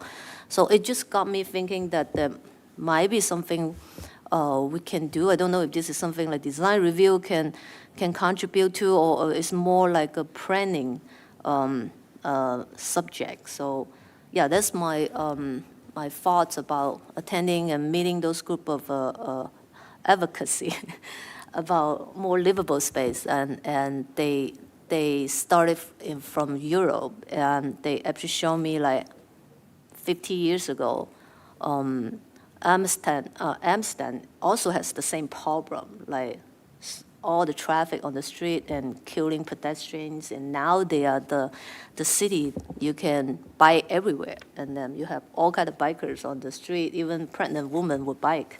So yeah, that was a really inspiring meeting that I would like to share with everybody here. That's it. Thanks. Thank you. Commissioner Chang? No, I think, thank you for that, for the input. I think What can help us is maybe through the initial project coming in, through the city landscape architect and the city architect, that they have the first approach, talking to the applicant and sharing with some of these thoughts with them will change the design then. By the time it comes to us, it's already there, finished. So that may be something that you may want to kind of keep that in mind and say, well, this is the direction what the city wanted to go, and consider those. I think those are important. I think most architect would do like the rooftop garden. Well, that's what you want. You want private space, I'm gonna give you that. I think sometimes we may want to kind of let them look at it by saying that, well, can you come up with a different alternative to provide quality private open space? Then just copy everybody. It's just rooftop garden, that's yours. You do whatever you want. And so you see project after project after project, it's the same thing because it was approvable and they come back with it. So maybe there's some thought that we can encourage them to explore other possibility, because there is many different opportunities and possibilities. So, And you know, so many of these projects that are all built to the maximum height, the maximum coverage, the maximum, and they've lost track of design. Yeah. And so I'd like to encourage better design. Also, just a side note, I'm going to be attending the California Preservation Conference in Sacramento in 2 weeks. I'll report. Thank you. Commissioner Lopez? Thank you for all the comments. I don't have much to say except that I would like to have some renditions and drawings that actually reflect what their intention is. I know I keep harping on it, every time, and I guess I'll continue to do it, but it would be nice. We'll hope and pray. I do think, kind of tagging on your comments, Mullen Polizoides, they talked about, this was 10, 15 years ago, doing projects going back to interior courtyards or the Hollywood apartments where you have that open space that's visible to everyone in the community as they walk by. And I think in San Gabriel, we have historical examples on Del Mar and on Mission of these multi-residential units projects that have that space, and you become part of the community like that. When it's all insular, when it's all about the one individual, it changes the aspects of the community and how the community responds to you. I think I've mentioned this before, but I was out canvassing for a candidate. And when there are locked gates, you can't do anything. You can't even ring the doorbell to try to do your pitch. You think of being in a community. I remember trick-or-treating as a kid, running up and down the street. I remember taking my kids trick-or-treating. When you have that, you lose that completely. When you build walls around you, you're not being a part of the community. I've been in San Gabriel a long time, and actually 2 streets were changed. Del Mar used to have 2 lanes going north and south. When Mike Paulus was city manager, he changed it to have 1 lane going out north and south. We now have a bike lane on Del Mar, and that San Marino expanded that bike lane, so you can go from Del Mar, north of Valley, to Huntington Drive. That's something that we didn't have before. Here around City Hall, many years ago, Plaza Park was in the middle of 3 streets. There was an actual street that would go by. So when my sister got married, to take the pictures in front of the Mission, we had to cross the street to be in Plaza Park. So, and Mission Drive, all part of that was, there was traffic calming measures that were put in place. So I think we have to look at those efforts. And I do think in order, everything that's going to come to us is going to be infill. So how do we respect the community? How do we deal with screening, minimizing? I know in Pasadena, the maximum is never built. It's always reduced. The council wants to be business friendly, but when you say yes to everything, it's like having a spoiled kid. But we're here to build a better community, so let's think of how we're going to do that, and we'll see what happens in June. June 23rd, when we come back, we'll adjourn to our next regular meeting on June 23rd, 2025, at 6:30 p.m. here at City Hall, 425 South Mission Drive, second floor, council chambers. With that, thank